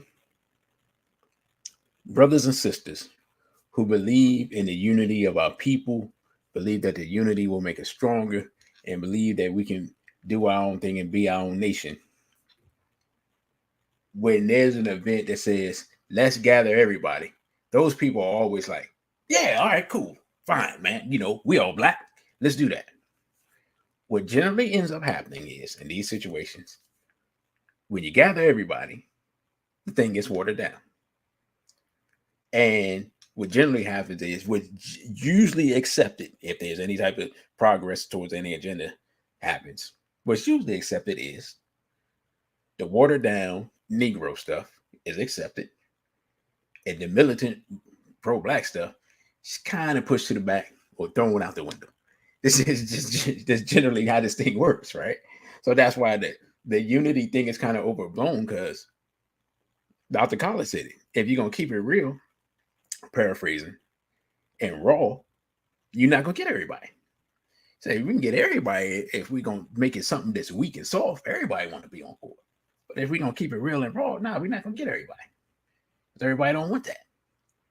And so I just wanted to talk about this, because I think this was like this could have been something huge, but it wasn't. And what's interesting is there's another government document that actually talks about events like this, right? It talks about not letting events like this spread, where they could bring about a unity between black people in America and black people in Africa. Everyone wants to ignore that. Of course, I've done a lecture on that as well. So let's just take a look at, I believe it has an outline of some of the agenda here. It says the Gary Declaration, Black Politics at the Crossroads. Introduction. The Black agenda is addressed primarily to Black people in America. It rises naturally out the bloody decades and centuries of our people's struggle on these shores. It flows from the most recent surgings of our own cultural and political consciousness. It is our attempt to define some of the essential changes which must take place in this land as we and our children, which would be me at that point, and then our children's children would be the people behind me. That'd be some of you all, and some of you all's children at this point. It is our attempt to define some of the essential changes which must take place in this land that we and our children move towards self-determination and true independence. The Black agenda assumes that no truly basic change for our benefit takes place in Black or white America unless we Black people organize. What? Not mobilize, but what? Organize to initiate that change. It assumes that we must have some essential agreement on overall goals, even though we may differ on specific strategies. Now, if I was there at that time, this basic part, I was like, this makes perfect sense. I can agree with this. Yeah, I don't necessarily like Jesse Jackson, but so what? I can agree to this. Harry Belafonte, yeah, is he even black? I'm not sure, but I can agree to this. You see what I'm saying? Therefore, this is an initial statement of goals and directions of our own generation. Some first definitions of crucial issues around which Black people must organize and move in 1972 and beyond. Anyone who claims to be serious about the survival and liberation of Black people must be serious about the implementation of the Black agenda. It says, we come together in an hour of great crises and tremendous promise for Black America. While the white nation hovers on the brink of chaos, remember what was going on, you had Vietnam, you had all types of stuff going on. While its politicians offer no hope of real change, we stand on the edge of history and are faced with an amazing and frightening choice. We may choose in 1972 to slip back into the decadent white politics of American life, or we may press forward, moving relentlessly from Gary to the creation of our own Black life. The choice is large, but the time is short. What's so interesting is when you're doing the work, the time always seems short. But yet here we are 50 years later looking back at this, right? Because I would make the argument the time now is even shorter than they thought it was then. And we're even in worse shape now than we were then. That's what's so scary. It says, let there be no mistake, we come to Gary in a time of unrelieved crises of our people. From every rural community in Alabama to the high-rise compounds of Chicago, we bring to this convention the agonies of the masses of our people. From the sprawling Black cities of Watts and Nairobi in the west to the decay of Harlem and Roxbury in the east, the testimony we bear is the same. We are the witness to social disasters. It says our cities are crime-haunted, dying grounds. Huge sectors of our youth and countless others face permanent unemployment. Those of us who may find our paychecks able to purchase less, find our paychecks able to purchase less and less. Neither the courts nor the prisons contribute to anything resembling justice or reformation. The schools are unable or unwilling to educate our children for the real world of our struggles. Meanwhile, the officially approved epidemic of drugs threatens to wipe out the minds and strength of our best young warriors. Economic, cultural, and spiritual depression stalk Black America, and the price for survival often appears to be more than we are able to pay. On every side, in every area of our lives, the American institutions in which we have placed our trusts are unable to cope with the crises they have created by their single-minded dedication to profits for some and white supremacy above all. Let's stop right there. Y'all tell me, just reading that, could this have been written slightly before the pandemic? And would you be able to tell the difference? Or am I tripping? I'll make the argument that what they wrote 50 years ago is just as relevant, or was just as relevant, in some parts still just as relevant now as then. That's what's crazy and scary. You see what I'm saying? Like, schools is messed up. You don't have no money. You can't get a job. When you get a job, you know what I'm saying? Your job don't pay enough. I mean, they set out this agenda and they outlined the condition of Black people, and it sounds like somebody wrote it 4 years ago. You say, what year? Oh, this was 1972, brother. That's what I'm saying. This is 50 years ago. So just by this description, we haven't made any progress whatsoever. We've been running in place for 50 years by this declaration of what they say is going on and what they must do. That's what's scary. Sometimes sometimes it does benefit us to go back in time and look at stuff so we can realize, well, wait a minute. We haven't accomplished anything. We haven't moved forward at all. In fact, we running backwards. We think we scoring a touchdown, we getting a safety. The other team is scoring because we running in the wrong direction. So you can read, if you just put let me see, make sure you go to Black Past 1972 Gary Declaration National Black Political Convention. You can get the whole document. I don't want to get in the whole document because I didn't realize we already up to almost 2 hours. So again, we had the March on Washington, 63. We had the Black Political Convention, 72. 10 years later, right?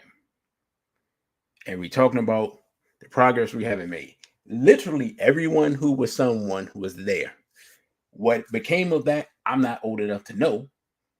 But we as a people have not progressed. At that point, we would, like I said, we had a lot of black politicians that were coming out, taking over cities, implementing programs, trying to do the best they can. And in fact, as the black mayors start coming in and the black people start getting the right to vote and coming into government and things like that, that's where the creation of the white suburbs came from. Because the white people left many of these cities, went to the suburbs, and they took the money with them in many cases. But a lot of these places, the hats, they kept the deeds on the property, even if they didn't live there anymore. Right?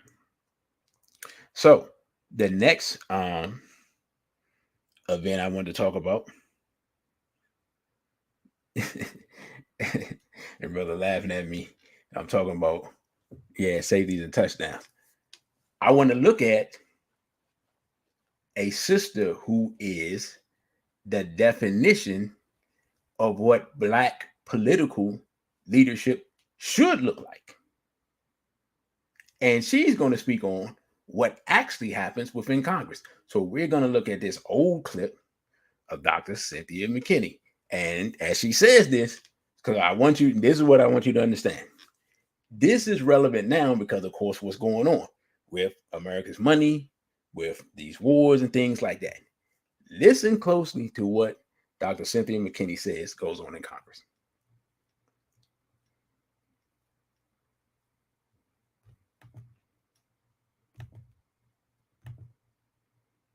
Wait a minute.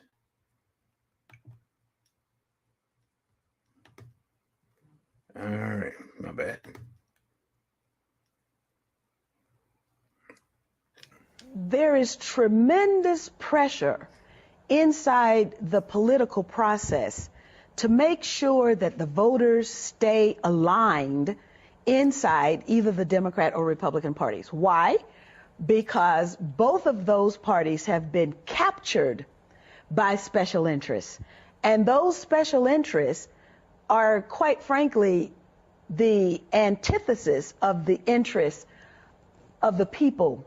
And so therefore, for example, if people in the United States care about education, but unfortunately there's a banker that gets in between the student and the student's ability to go to school, if they care about health care, there's the insurance industry that gets in between the patient and the doctor who is seeking to provide care. And so we have all of these special interests that have positioned themselves in between the political decision makers and the people themselves.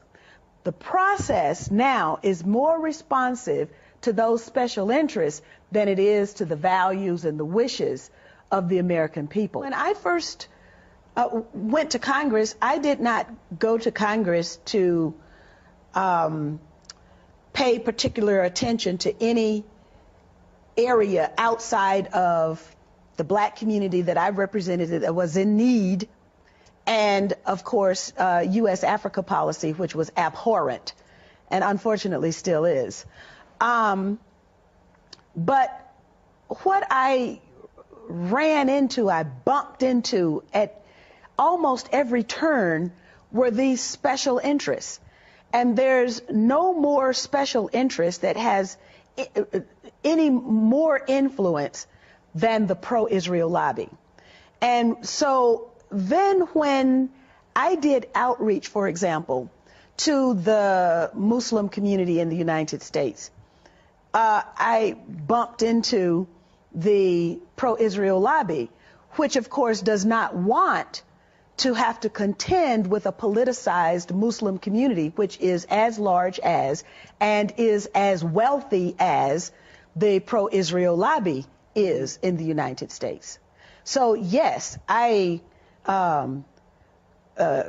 first-handedly and also frontally was assaulted by the presence of the pro-Israel lobby to such an extent. Physically assaulted? Well, politically assaulted, to such an extent that my father had to ask the question publicly, what does Stone Mountain, Georgia have to do with Israel? What I was doing was servicing the needs of my constituents. And I was not allowed to do that because I did not toe the line on U.S. policy for Israel. What line is that they wanted? Were you told directly that you had to toe a line, or explain that to me? Well, every candidate for Congress at that time had a pledge. They were given a pledge to sign. And I was new on the scene. And so the pledge had Jerusalem as the capital city, the military superiority of Israel. American Congress people have to sign this pledge. Yes, you sign the pledge. If you don't sign the pledge, you don't get money. So, for example, it was almost like water torture for me. My parents observed this. I would get a call, and the person on the other end of the phone would say, I want to do a fundraiser for you. And then we would get into the planning. I would get really excited because, of course, you have to have money in order to run a campaign. And then 2 weeks, 3 weeks into the planning, they would say, did you sign the pledge? And then I would say, no, I didn't sign the pledge. And then my fundraiser would go kaput. I made it public. This probably nobody had said anything about it.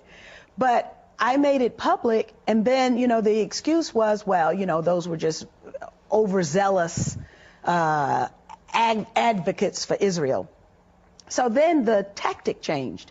And but this is what is done for 535 members of the United States Congress. 100 senators, 435 members of the House of Representatives have to now write a paragraph, which basically says the same thing. So it's not a pledge, but it's a paragraph, and you post it, and, you know, there are these forums you have to go to at the synagogues or whatever. And then, you know, if you don't perform appropriately, then you don't get money to run your campaign. The problem is that it requires an awful lot of money to run a campaign. And whether it's a woman's organization, an environmental organization, people can read about this on the internet if they're interested. If you go to thomas.loc.gov, that is the official United States Congress website. And if you put in the name Gus Savage, because Gus Savage was a black member of Congress who was targeted by the pro-Israel lobby. And he had the foresight to use his position as an incumbent in the House of Representatives to put his experience on the congressional record. For the entire existence of the United States Congress now, people will be able to access his experience. And what he wrote was that it was the Garden Club of New Jersey that gave his opponent $5,000. But it wasn't really the Garden Club of New Jersey. It was the activists who were associated with AIPAC. The Okay. American Israel Public Affairs Committee. Well, the district that I initially represented in Congress, I represented so many districts because redistricting was a tool that was used to target me, to eliminate me from the Congress. But the district that initially sent me there was a district that was comprised of rural blacks in the Black Belt of Georgia. These are people who have not had access to equal opportunity at all. The district was challenged in the Supreme Court. And with the assistance of the Anti-Defamation League, the district was dismantled. It generally takes about $250,000 minimum to take a case from filing up to the Supreme Court. And the people who filed the lawsuit to dismantle they challenged my ability to represent the people of that particular district. Who were these people? Well, actually, interestingly, there were 5 white citizens, one of whom had been the white male candidate that I defeated in the Democratic primary. And they were aided and abetted by the Anti-Defamation League. And when the case arrived at the Supreme Court, interestingly, on the same day as an environmental case, the Spotted Owl case, the Supreme Court decided that the habitat for the spotted owl should be protected, but that the black voters in that district could have no protection. And so the district was dismantled. Well, I have, because of the notoriety about me telling my story, and then, of course, the public positions that I've taken supporting the human rights aspirations, the legitimate rights and the aspirations of the Palestinian people, I have a target on my forehead. And that then means that every means that is available to the pro-Israel lobby will be utilized to make sure that I do not ever occupy a position of authority. Now, fortunately for me, there is a very large peace community that is interested in change. And they would like to have a tested, experienced voice representing them in that very hall of Congress so that they can at least have their voices heard, even if they can't change the policy. But being there is the first step to having the policy changed.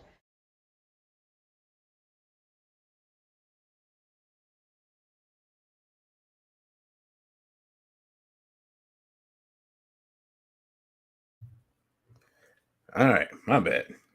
Didn't realize I was muted. So that was Dr. Cynthia McKinney. And that was her stating that in essence, AIPAC, American Israeli, what is it? American Israeli Political Action Conference, something like that. Y'all know what it is. Are basically in charge of Congress. I mean, why am I dancing around this? Yeah, she just said that they're in charge of Congress. Hold up. Just plain and simple. She said that they're in charge of Congress and that everyone that comes in Congress has to make a pledge to support Israel, basically, no matter what. And so when we see, for anyone who was confused, we see the millions and billions of dollars that goes to Israel every year as foreign aid. Now we know why. When we see the millions of billions of dollars that's going to Ukraine, now we know why. When we see, as we have up here, I have the Congressional Black Caucus site. They run through some pictures. And we see the millions and billions of dollars that goes to these other places. And we see Hakeem Jeffries, who weirdly enough is related to Dr. Leonard Jeffries, who himself was politically attacked by the Hats back in the day. Every person in Congress is a slave to Israel. Period, point blank. So the corruption of our leadership has extended beyond our community and has extended itself to the political infrastructure of America. So much so that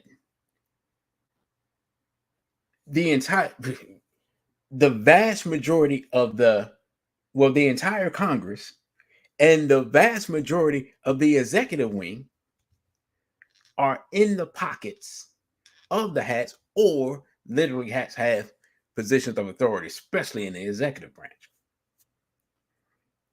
And so what's weird in this case is America has been put into the same position that Black people have been fighting against from a leadership infrastructure point of view, right? The entire United States of America is now in that position. And so in reality, they want to know how it works. There are no other people more qualified to identify and help you plan to neutralize your corrupt leadership than Black people in America, because we're the ones that realize you got to build a whole nother independent infrastructure away from this, because what you thought was your leadership infrastructure has already been corrupted. And they barely even know it. But we can identify it from a mile away because we've seen it before. Because Malcolm X he been calling it out he called it out 60 years ago. Right? So I just wanted us to just look at the Congressional Black Congress. It was something they had. You got ripped off. Say welcome to Western Israel. And speaking of that, has anybody seen the flags? Man, I should have brought that up, but I had so much stuff. Has anybody seen the flags where they kind of meld the Israeli and American flag together into one thing? I don't know what organization that represents or when that came out, but I've seen those and they're for sale on Amazon. So that's a thing. If you haven't seen it, you can look it up on Google. I can't remember what I put in for that, but when I saw it, I was just like, oh, this is wild. I was like, this is a thing. This is happening. So yeah, hold up. Man, I want to go back to that picture. I don't even know how to, but it was something that they were doing that I wanted to see, that the Congressional Black Caucus is doing. I can't remember what it is, so I'm going to go. Just want to cover just an example of a politician. Remember, we were talking about 1972 and all the politicians and the black mayors and the this and that and the stuff they were doing, and they're trying to come up with a black agenda. And now here we are in 2023, and we got a black mayor. And what is he doing? He forms the first ever Jewish Advisory Council. Mayor Eric Adams of New York. Mayor Eric Adams has launched an inaugural Jewish Advisory Council, which will be composed of 37 prominent leaders of the city's Jewish diverse community. Announced Monday, the first meeting of the council will take place Monday evening at City Hall. The cohort includes members from each borough, don't want to leave anybody out, and represent various denominations and Jewish organizations, including synagogues, nonprofits, schools, and community centers. Members of the newly formed council will focus on all issues affecting Jewish New Yorkers, including public safety, quality of life, and education, and will ensure Jewish communities across New York City are all connected with all the city's resources and services available. said the mayor's office in a press release. Let's stop right there. Your thought is, nah, bro, there is no Western Rome. There's only Israel. Rome doesn't even exist without Israel. You see what I'm saying? Like the whole concept of the Bible and all that hat stuff. You know what I'm saying? Hat's been running this thing for a long time. The hats helped fund the Vatican through the Rothschild family. So, yeah, that, the Pope is not even, he ain't even in charge of himself. But we can look at this and say, well, what's wrong with this? Why? Well, the black mayor doesn't have a council for black people. 1, 2, Jewish people in New York have their own schools, banks, hospitals, ambulances, like everything you can think of that you need to be independent. They literally have it. Like there was literally a whole racial incident that occurred where, man, I'm trying to remember.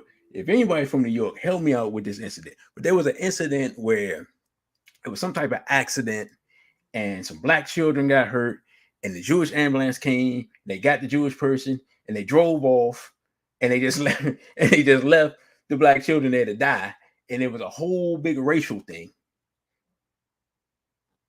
And so the idea that you have to give them more than what they have in a city where they have virtually everything is crazy to me. When you have black people who have virtually nothing and can't even afford to live in the city no more. But this is what so-called black leadership is doing stuff for everybody except black people. I forgot, it was something on the Congressional Black Congress I was looking at. They were doing, what they were doing, some type of way, the Congressional Black Congress had hooked up with something called the Congressional Equality Congress, which I didn't know what that was, but that's just the LGBT. And they were celebrating, they just wanted to take time to celebrate Black LGBT. All the stuff going on in Black America, like we are taking major L's, and they only thing they want to do is take time to recognize a bunch of homophiles. That's the Congressional Black Congress. If they're not recognizing homophiles, they're doing something for some non-black people. They're talking about some Hispanics, or they talking about some Asians, or they don't even pretend to care about black people anymore. And this is our so-called political leadership.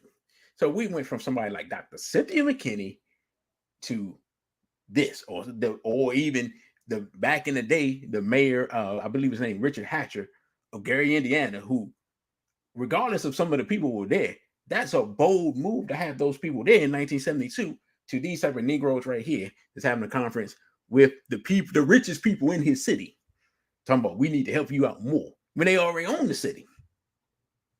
You see what I'm saying? This is insanity. And we wonder why we're in the condition we're in. So, it was one more thing I wanted to do. And the only reason I'm doing this, I know I've been on here forever. I did not mean to be on here this long. Is because this event, the anniversary of this event, the 28th anniversary of this event was 9 days ago. And I didn't mention it then. I'm just going to talk about it because what we're talking about is how leaders were and how leaders became. And we see the transition. Sometimes the change is within the same person, right? So we're going to load up this clip from the Million Man March. And what I'm going to load up is because it's so profound. And I was there. And I wish Brother Dawood was in here because he was there with me. We were young men. Were we even men? Anyway, we were transitioning from boys to men in essence, right? when this event took place, the Million Man March, 1995, October 1995, here in Washington, D.C. And I just want you all to listen because it's so, I want you all to listen to the pledge that we took. And this is something that it goes beyond the leadership, because it goes to every single person that was there. Did you, in fact, live out that pledge, or did you not? And I'm going to talk about the importance of that and the importance of who wasn't there.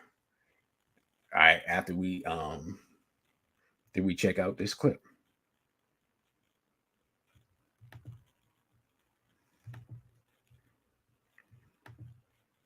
Brothers, in closing, I want you to take this pledge. When I say I want you to say I, and I'll say your name. I know that there's so many names, but I want you to shout your name out so that the ancestors can hear it. Take this pledge with me. Say with me, please. I say your name. Pledge that from this day forward, I will strive to love my brother as I love myself. I say your name. From this day forward, will strive to improve myself spiritually, morally, mentally, socially, politically, and economically, for the benefit of myself, my family, and my people. I say your name. Pledge that I will strive to build business, build houses, build hospitals, build factories, and enter into international trade for the good of myself, my family, and my people. I say your name. Pledge that from this day forward, I will never raise my hand with a knife or a gun to beat, cut, or shoot any member of my family or any human being except in self-defense. I say your name. Pledge from this day forward, I will never abuse my wife by striking her, disrespecting her, for she is the mother of my children and the producer of my future. I say your name. Pledge that from this day forward, I will never engage in the abuse of children, little boys or little girls, for sexual gratification. But I will let them grow in peace to be strong men and women for the future of our people. I say your name. Will never again use the B word to describe any female, but particularly my own black sister. I say your name. Pledge forward that I will not poison my body with drugs or that which is destructive to my health and my well-being. I say your name. Pledge from this day forward. I will support black newspapers, black radio, black television. I will support black artists who clean up their acts to show respect for themselves and respect for their people and respect for the ears of the human family. I say your name will do all of this. So help me God. Allahu Akbar. Allahu Akbar.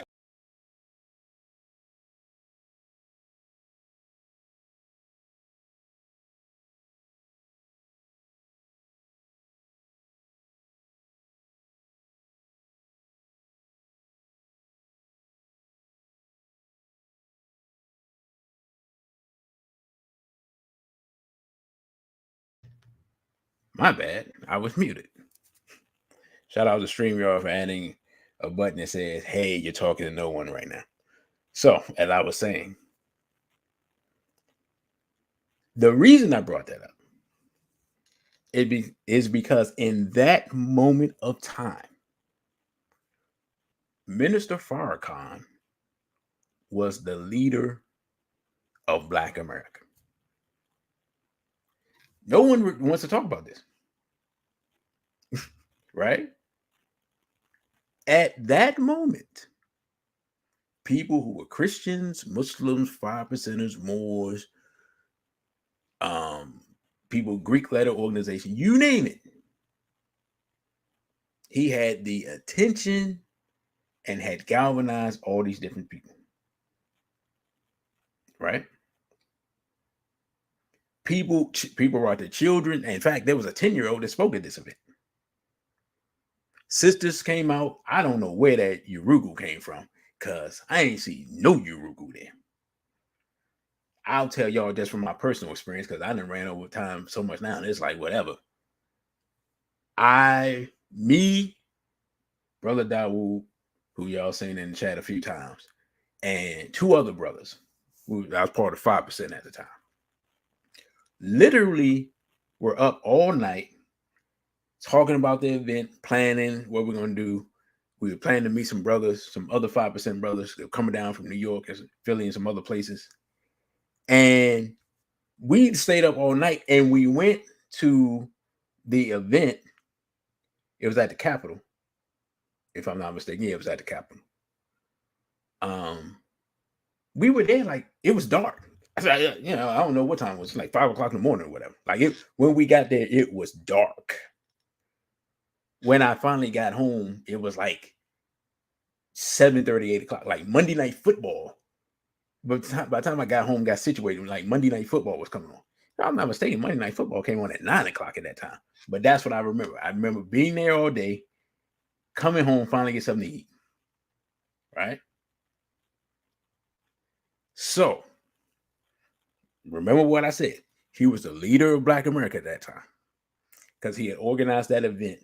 And those of us who were there, from the ones from my generation that were 20 years old to the ones that were 40 and 50, made that pledge.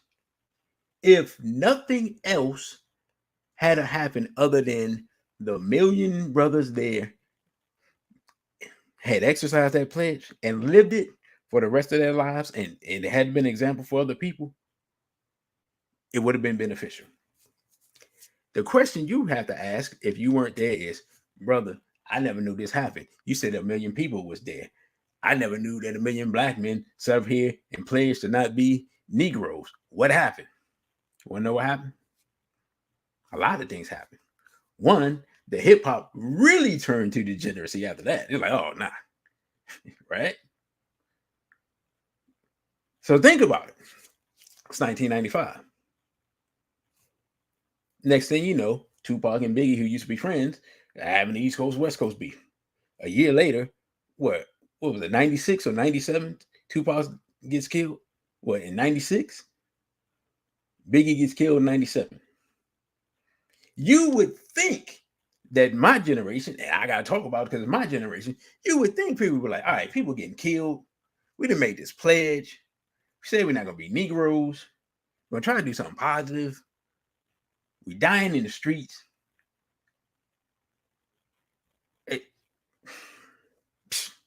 Again, the difference between mobilization, it takes a certain amount of organizing to mobilize 1 million people from across the country to get them in one place. But it takes a tremendous amount more effort to then organize that 1 million people into a body that can then move forward on the agenda that was set forth. But what happened? One, there was an individual agenda set place, which is the pledge. Two, it was said to go and join an organization that's working to help the community. You say, well, what's wrong with that? What's wrong with that is, think about it.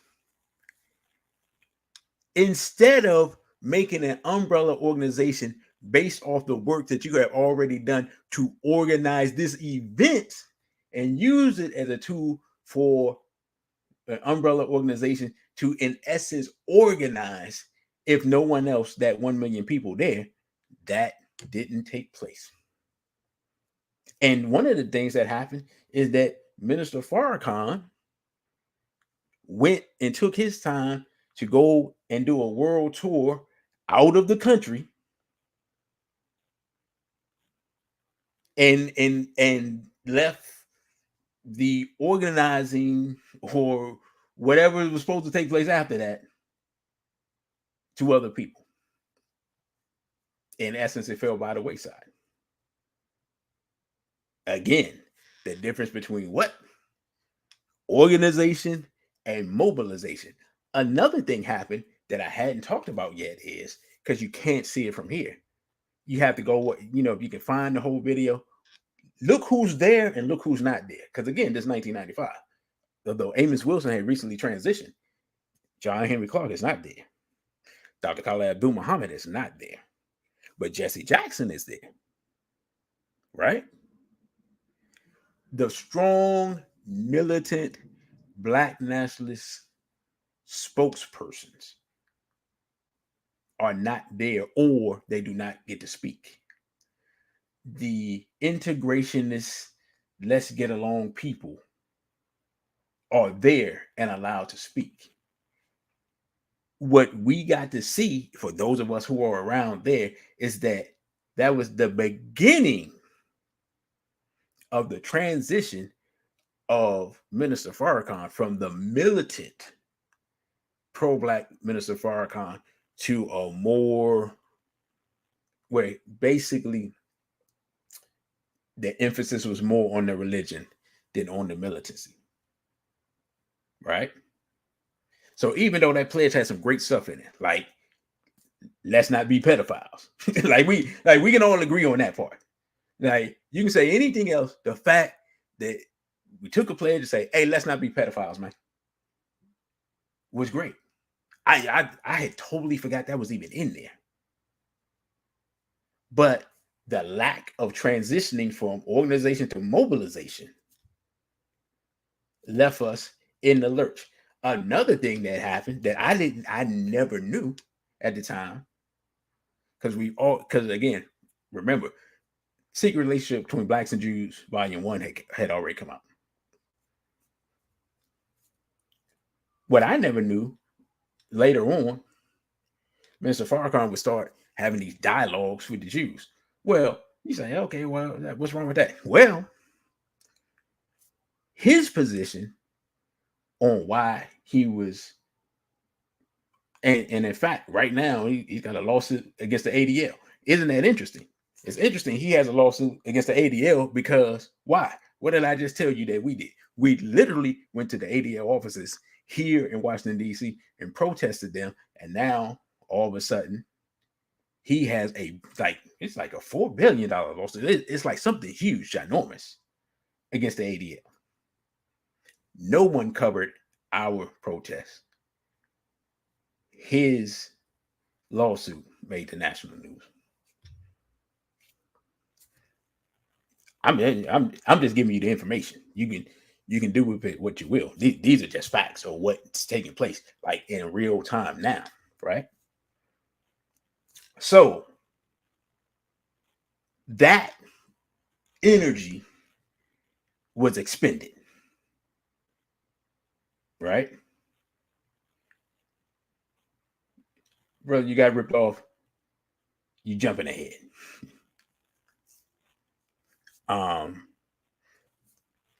In the grand scheme of things, unfortunately, I was there. Nothing significant came of that in reality for various assorted reasons. But Minister Farrakhan taking that trip around the world and meeting with Muslims and representing himself as a Muslim who happened to be black, as instead of a black man. Do with it what you will, but what we came to find out is Minister Farrakhan's father. He always said his father was a white man. I never knew his father was a small hat at that time.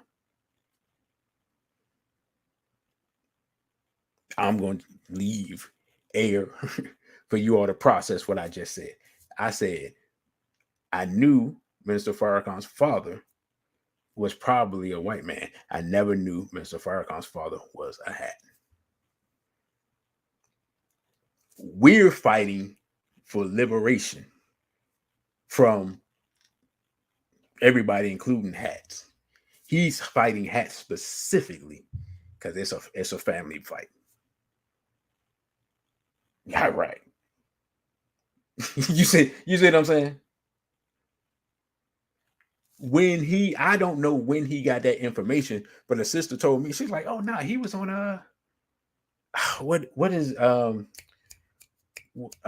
Gates show where he looks up people's ancestry and all that. She's like, yeah, you ain't see it. I'm like, no. And I still can't find the video.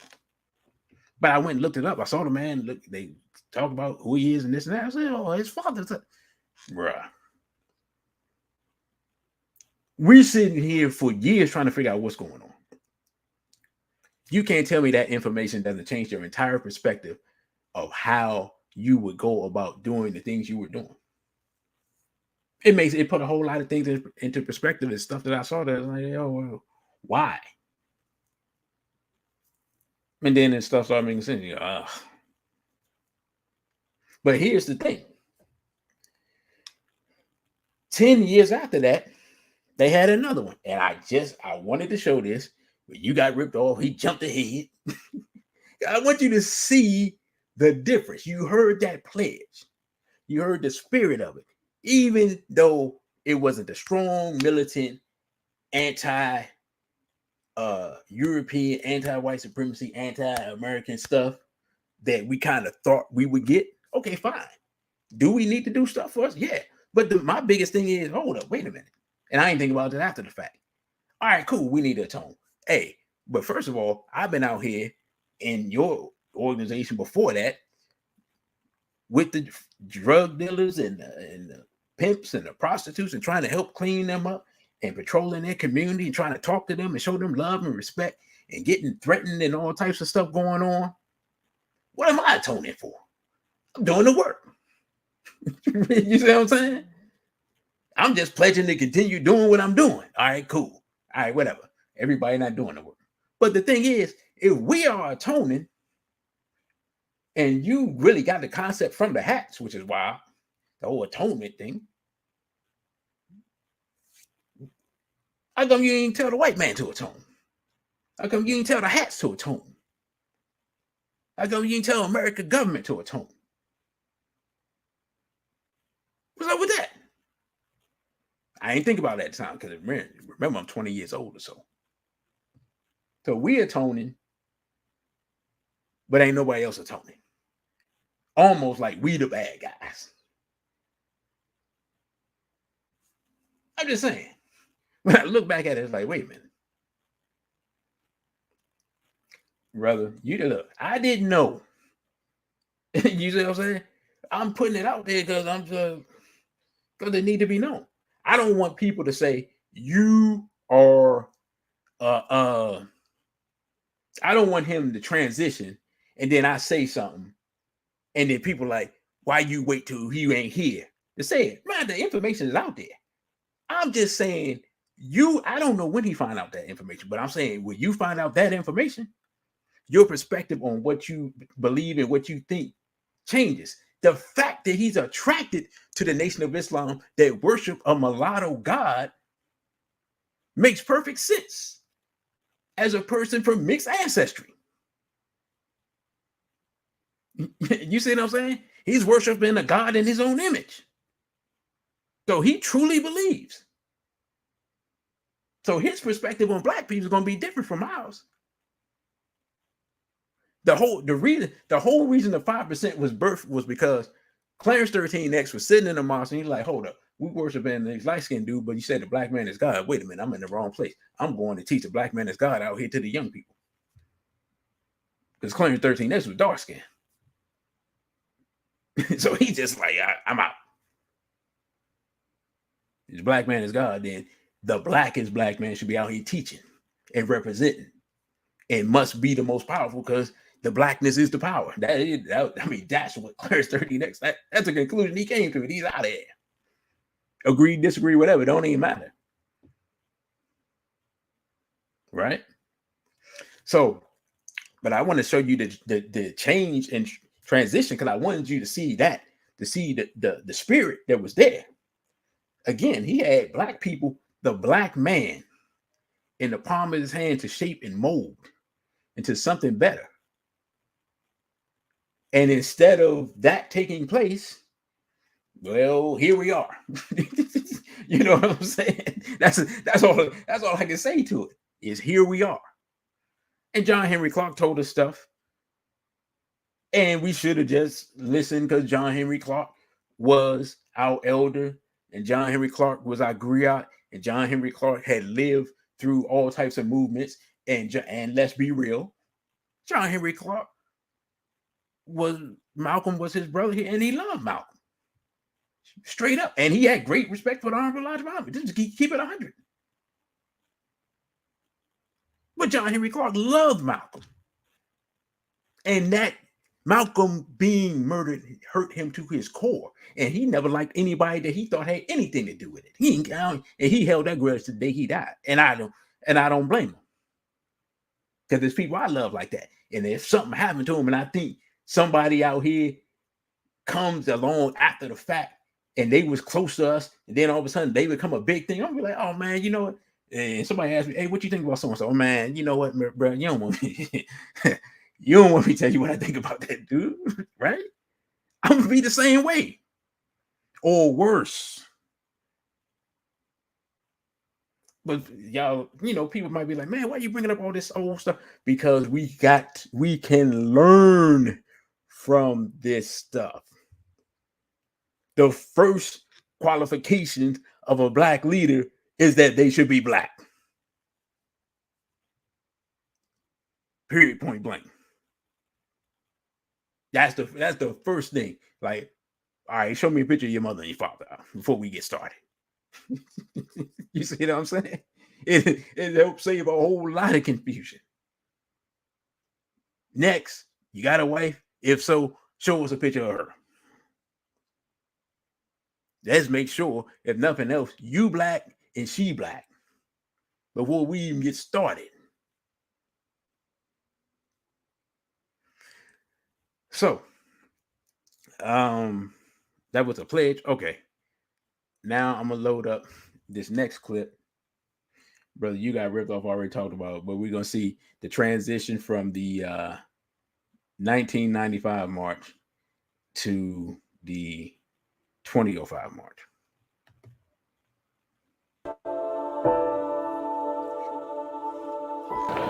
That we're here is a clear sign.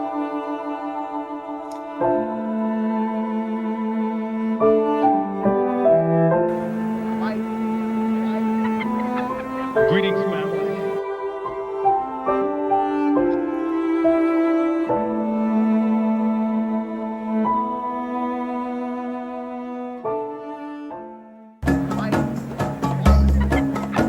Greetings, family.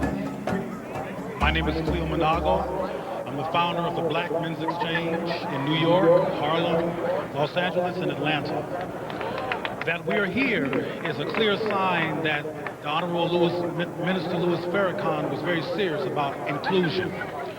Our family is very diverse, and as a result of us not being inclusive of that diversity, sometimes we have had conflict that has compromised our potential as a people to be powerful. So I'm here to bring the perspective of a black man who's a same gender loving black man. And these brothers on my side are part of the organization as well, and there's many of us out in the audience. As we plan for the political and economic strengthening of our communities so that the framework for the Men More movement is not vulnerable to conflict, we have to take care of our people, because movements are made up of people. Parallel to the minister's brilliant plan, I suggest that there be mental health and restoration intervention for black people, because many of us need it. We need culture affirmation courses, because many of us do not know who we are. We need healing opportunities, particular to the black experience, that explicitly acknowledges our diversity, which would include same-gender loving sisters and brothers, non-religious folks, powerful women, people who are differently able physically, and others loyal to black unity, life, and success. That I'm up here indicates that the minister was very serious about us all coming together finally. I too am often called a black nationalist, particularly by the white gay community, because I don't identify with their way of framing us in this world. I don't have much time to talk to you. I wanted to talk about black manhood and how that affects us as black men in this world and turn us against us, because a lot of us are confused about who we are as black men, but there's not much time. But I will say that it's important that we be in dialogue as a people, that we actually engage us around our differences, because not talking with each other creates an internal war that has us destroying ourselves, that makes any agenda that we have for the larger community at risk. I don't have much time, so I got to go now, but I love you, family, and I'm very proud to be here, and I am extremely appreciative to the Nation of Islam and the Honorable Minister Louis Farrakhan. All right. You saw 1995. 10 years later, I'm gonna tell y'all, I've told this story, but I'm gonna tell y'all the story again for those who didn't hear. In 2005, I was at my grandmother's house in October, and she says, "Hey, your people are on TV. I think they're having a march." By your people, she meant the nation. I'm like, "Oh yeah, really?" I go into the room, and I'm like, "Oh, that's right, it's the anniversary." I go to get my jacket. I hear this person speak. This is Cleo Monago. I hear him saying something about same gender loving, and I never heard that term before, excuse me. And I'm like, same gender, what the? By the time I processed what he was saying, he was finished talking, and I put my jacket down, and I went back into the kitchen or whatever. No, I think I just sat down on the couch. And she was like, "You're not going out there? You changed your mind?" I said, "Yes, it's already started. I probably missed it." You like, what's the point of the story? The point of the story is I realized Minister Farrakhan, according to Cleo Monago, it's not according to me, according to what Cleo Monago said. According to Cleo Monago, Minister Farrakhan brought him up specifically based upon the work he was doing as a homosexual and trying to be a black nationalist. He opened the doorway for an open homosexual to represent black nationalism in the black community. This is what Cleo Monago said. And Cleo Monago received government funds for his organization from the United States government. So in reality, in essence, a government funded Trojan horse pushing homosexuality in the form of Black nationalism was invited to speak and given a major platform by the Nation of Islam, according to the person themselves. I'm just saying this is what took place. And it took place 18 years ago. It ain't new. You can put any type of motivation to it. You can come with any type of rationale. You can come with any type of logic. All I'm saying is 18 years ago, this person was allowed to speak, and he claimed that Minister Farrakhan was the one that personally invited him to speak and to push homosexuality masquerading as Black nationalism in front of Black people. This is all I'm saying. No one can dispute this. Documentation beats conversation.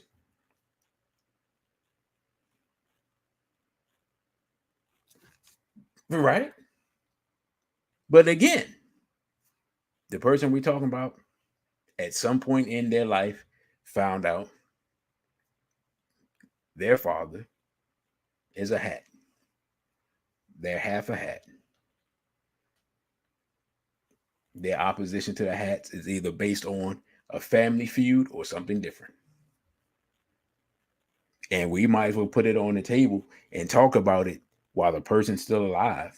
And I'm not trying to disrespect or disparage the person at all. I'm just putting the documentation on the table so we can all look at it and come to some type of conclusion of what we're looking at before the person goes into the great beyond and we all talk about how fantastic they were. No, sister, that was the next March. That was in 2015. So in a way, it gets progressively worse. I was at that one too, because of course, these things are, I think I literally have moved closer. Like every time this event happens, I literally move closer to the event. You know what I'm saying? Can I move any? Well, now that's been gentrified, I can't afford to move any closer. You know what I'm saying?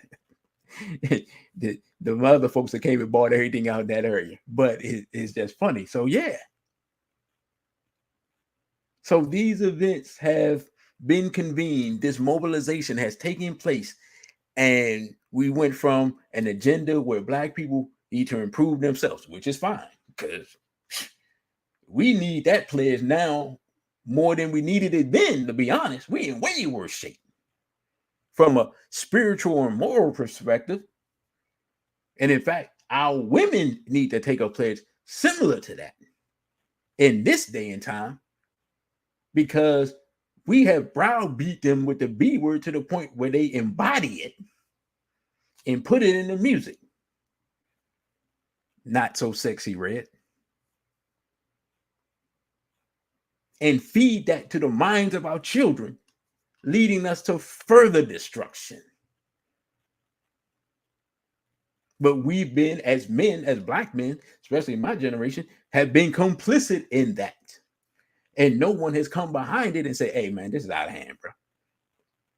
But now we got a bunch of brothers on the internet complaining about it, but don't nobody want to do nothing about it or even address the fact that, hey, this is what we had our hand in it.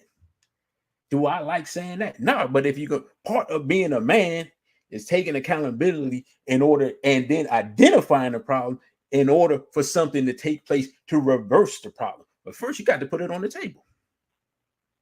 Yeah, if you wasn't there, your father or your uncle or somebody you know in your family saw that on the TV and took that pledge at the same time the Million Brothers was down there, and we have done the exact opposite of that. And the reason we did the exact opposite of that, because the person that came up with the pledge and made us say the pledge and was involved in the mobilization of that did not take the opportunity to use that energy in order to take that mobilization and turn it into organization. And one of the reasons it didn't happen is because his best organizer, his best representative, his best speaker, the person best qualified to take and shape and make young men into strong men was removed from the organization. And that is Dr. Khalid, or was Dr. Khalid Abdul Muhammad. Why? Because Dr. Khalid would not have sat around and had no Cleo Monago sitting around talking about some same gender loving, talking some mumbo jumbo to have us all confused, trying to figure out what in the world is going on, but all he's talking about is some homophilia.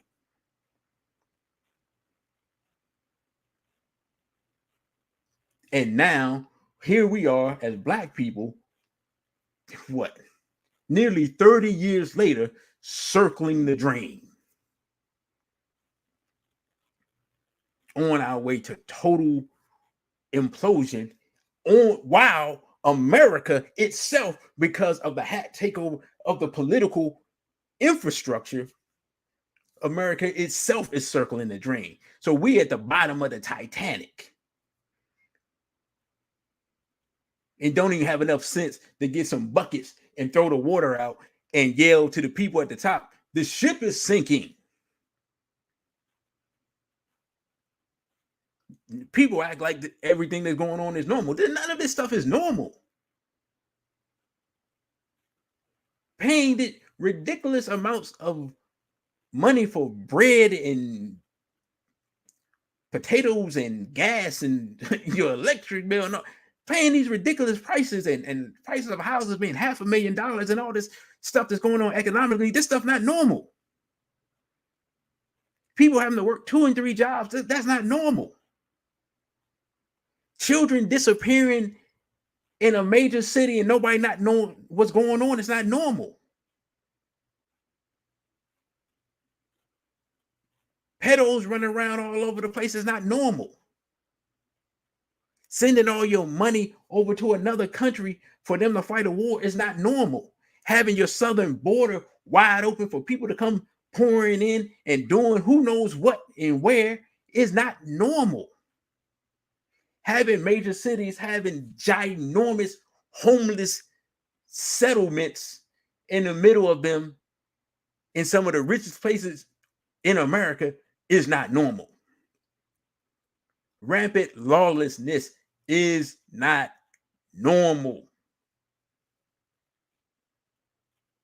Not being able to buy basic stuff in something like CVS because they got to lock up everything because people just come in there and just sweep the shelves clean and walk out like ain't nothing happened is not normal.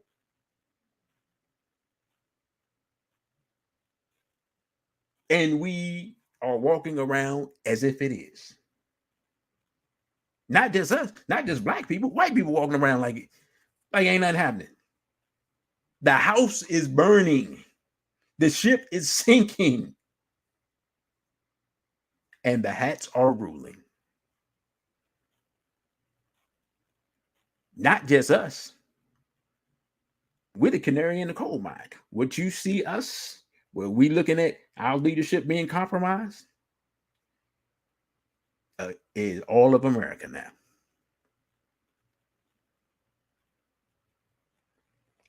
So, brothers and sisters, I've been on here for too long. I thank you all who have stuck with me for this 3 hours. I did not intend to come on here and give a lecture. This was supposed to be 1.5 hours, but I felt like this information was too important. The ancestors spoke to me and said, this is what you need to talk about. This is what you need to put on the table. I hope that it was worth your while and that you got something of value for this. Again, you can follow me on Instagram at dc.radical1. Right now, don't even worry about the Twitter because, hey, that's whatever. You follow me on OTWTube at dcradical1. If you like to donate via Cash App, that's $ dcradical1. This, of course, is the YouTube capital D small c radical1. And you can email me at dc.radical_1 at protonmail.com. I thank you all for listening. Don't forget to like, share, and subscribe. Every subscriber from now on is important, because the more subscribers we get, the closer we get to the threshold of monetization. Again, the motto is get monetized or get deleted. Again, I thank you all. With that, I say Abibi Fahodie and straight black pride.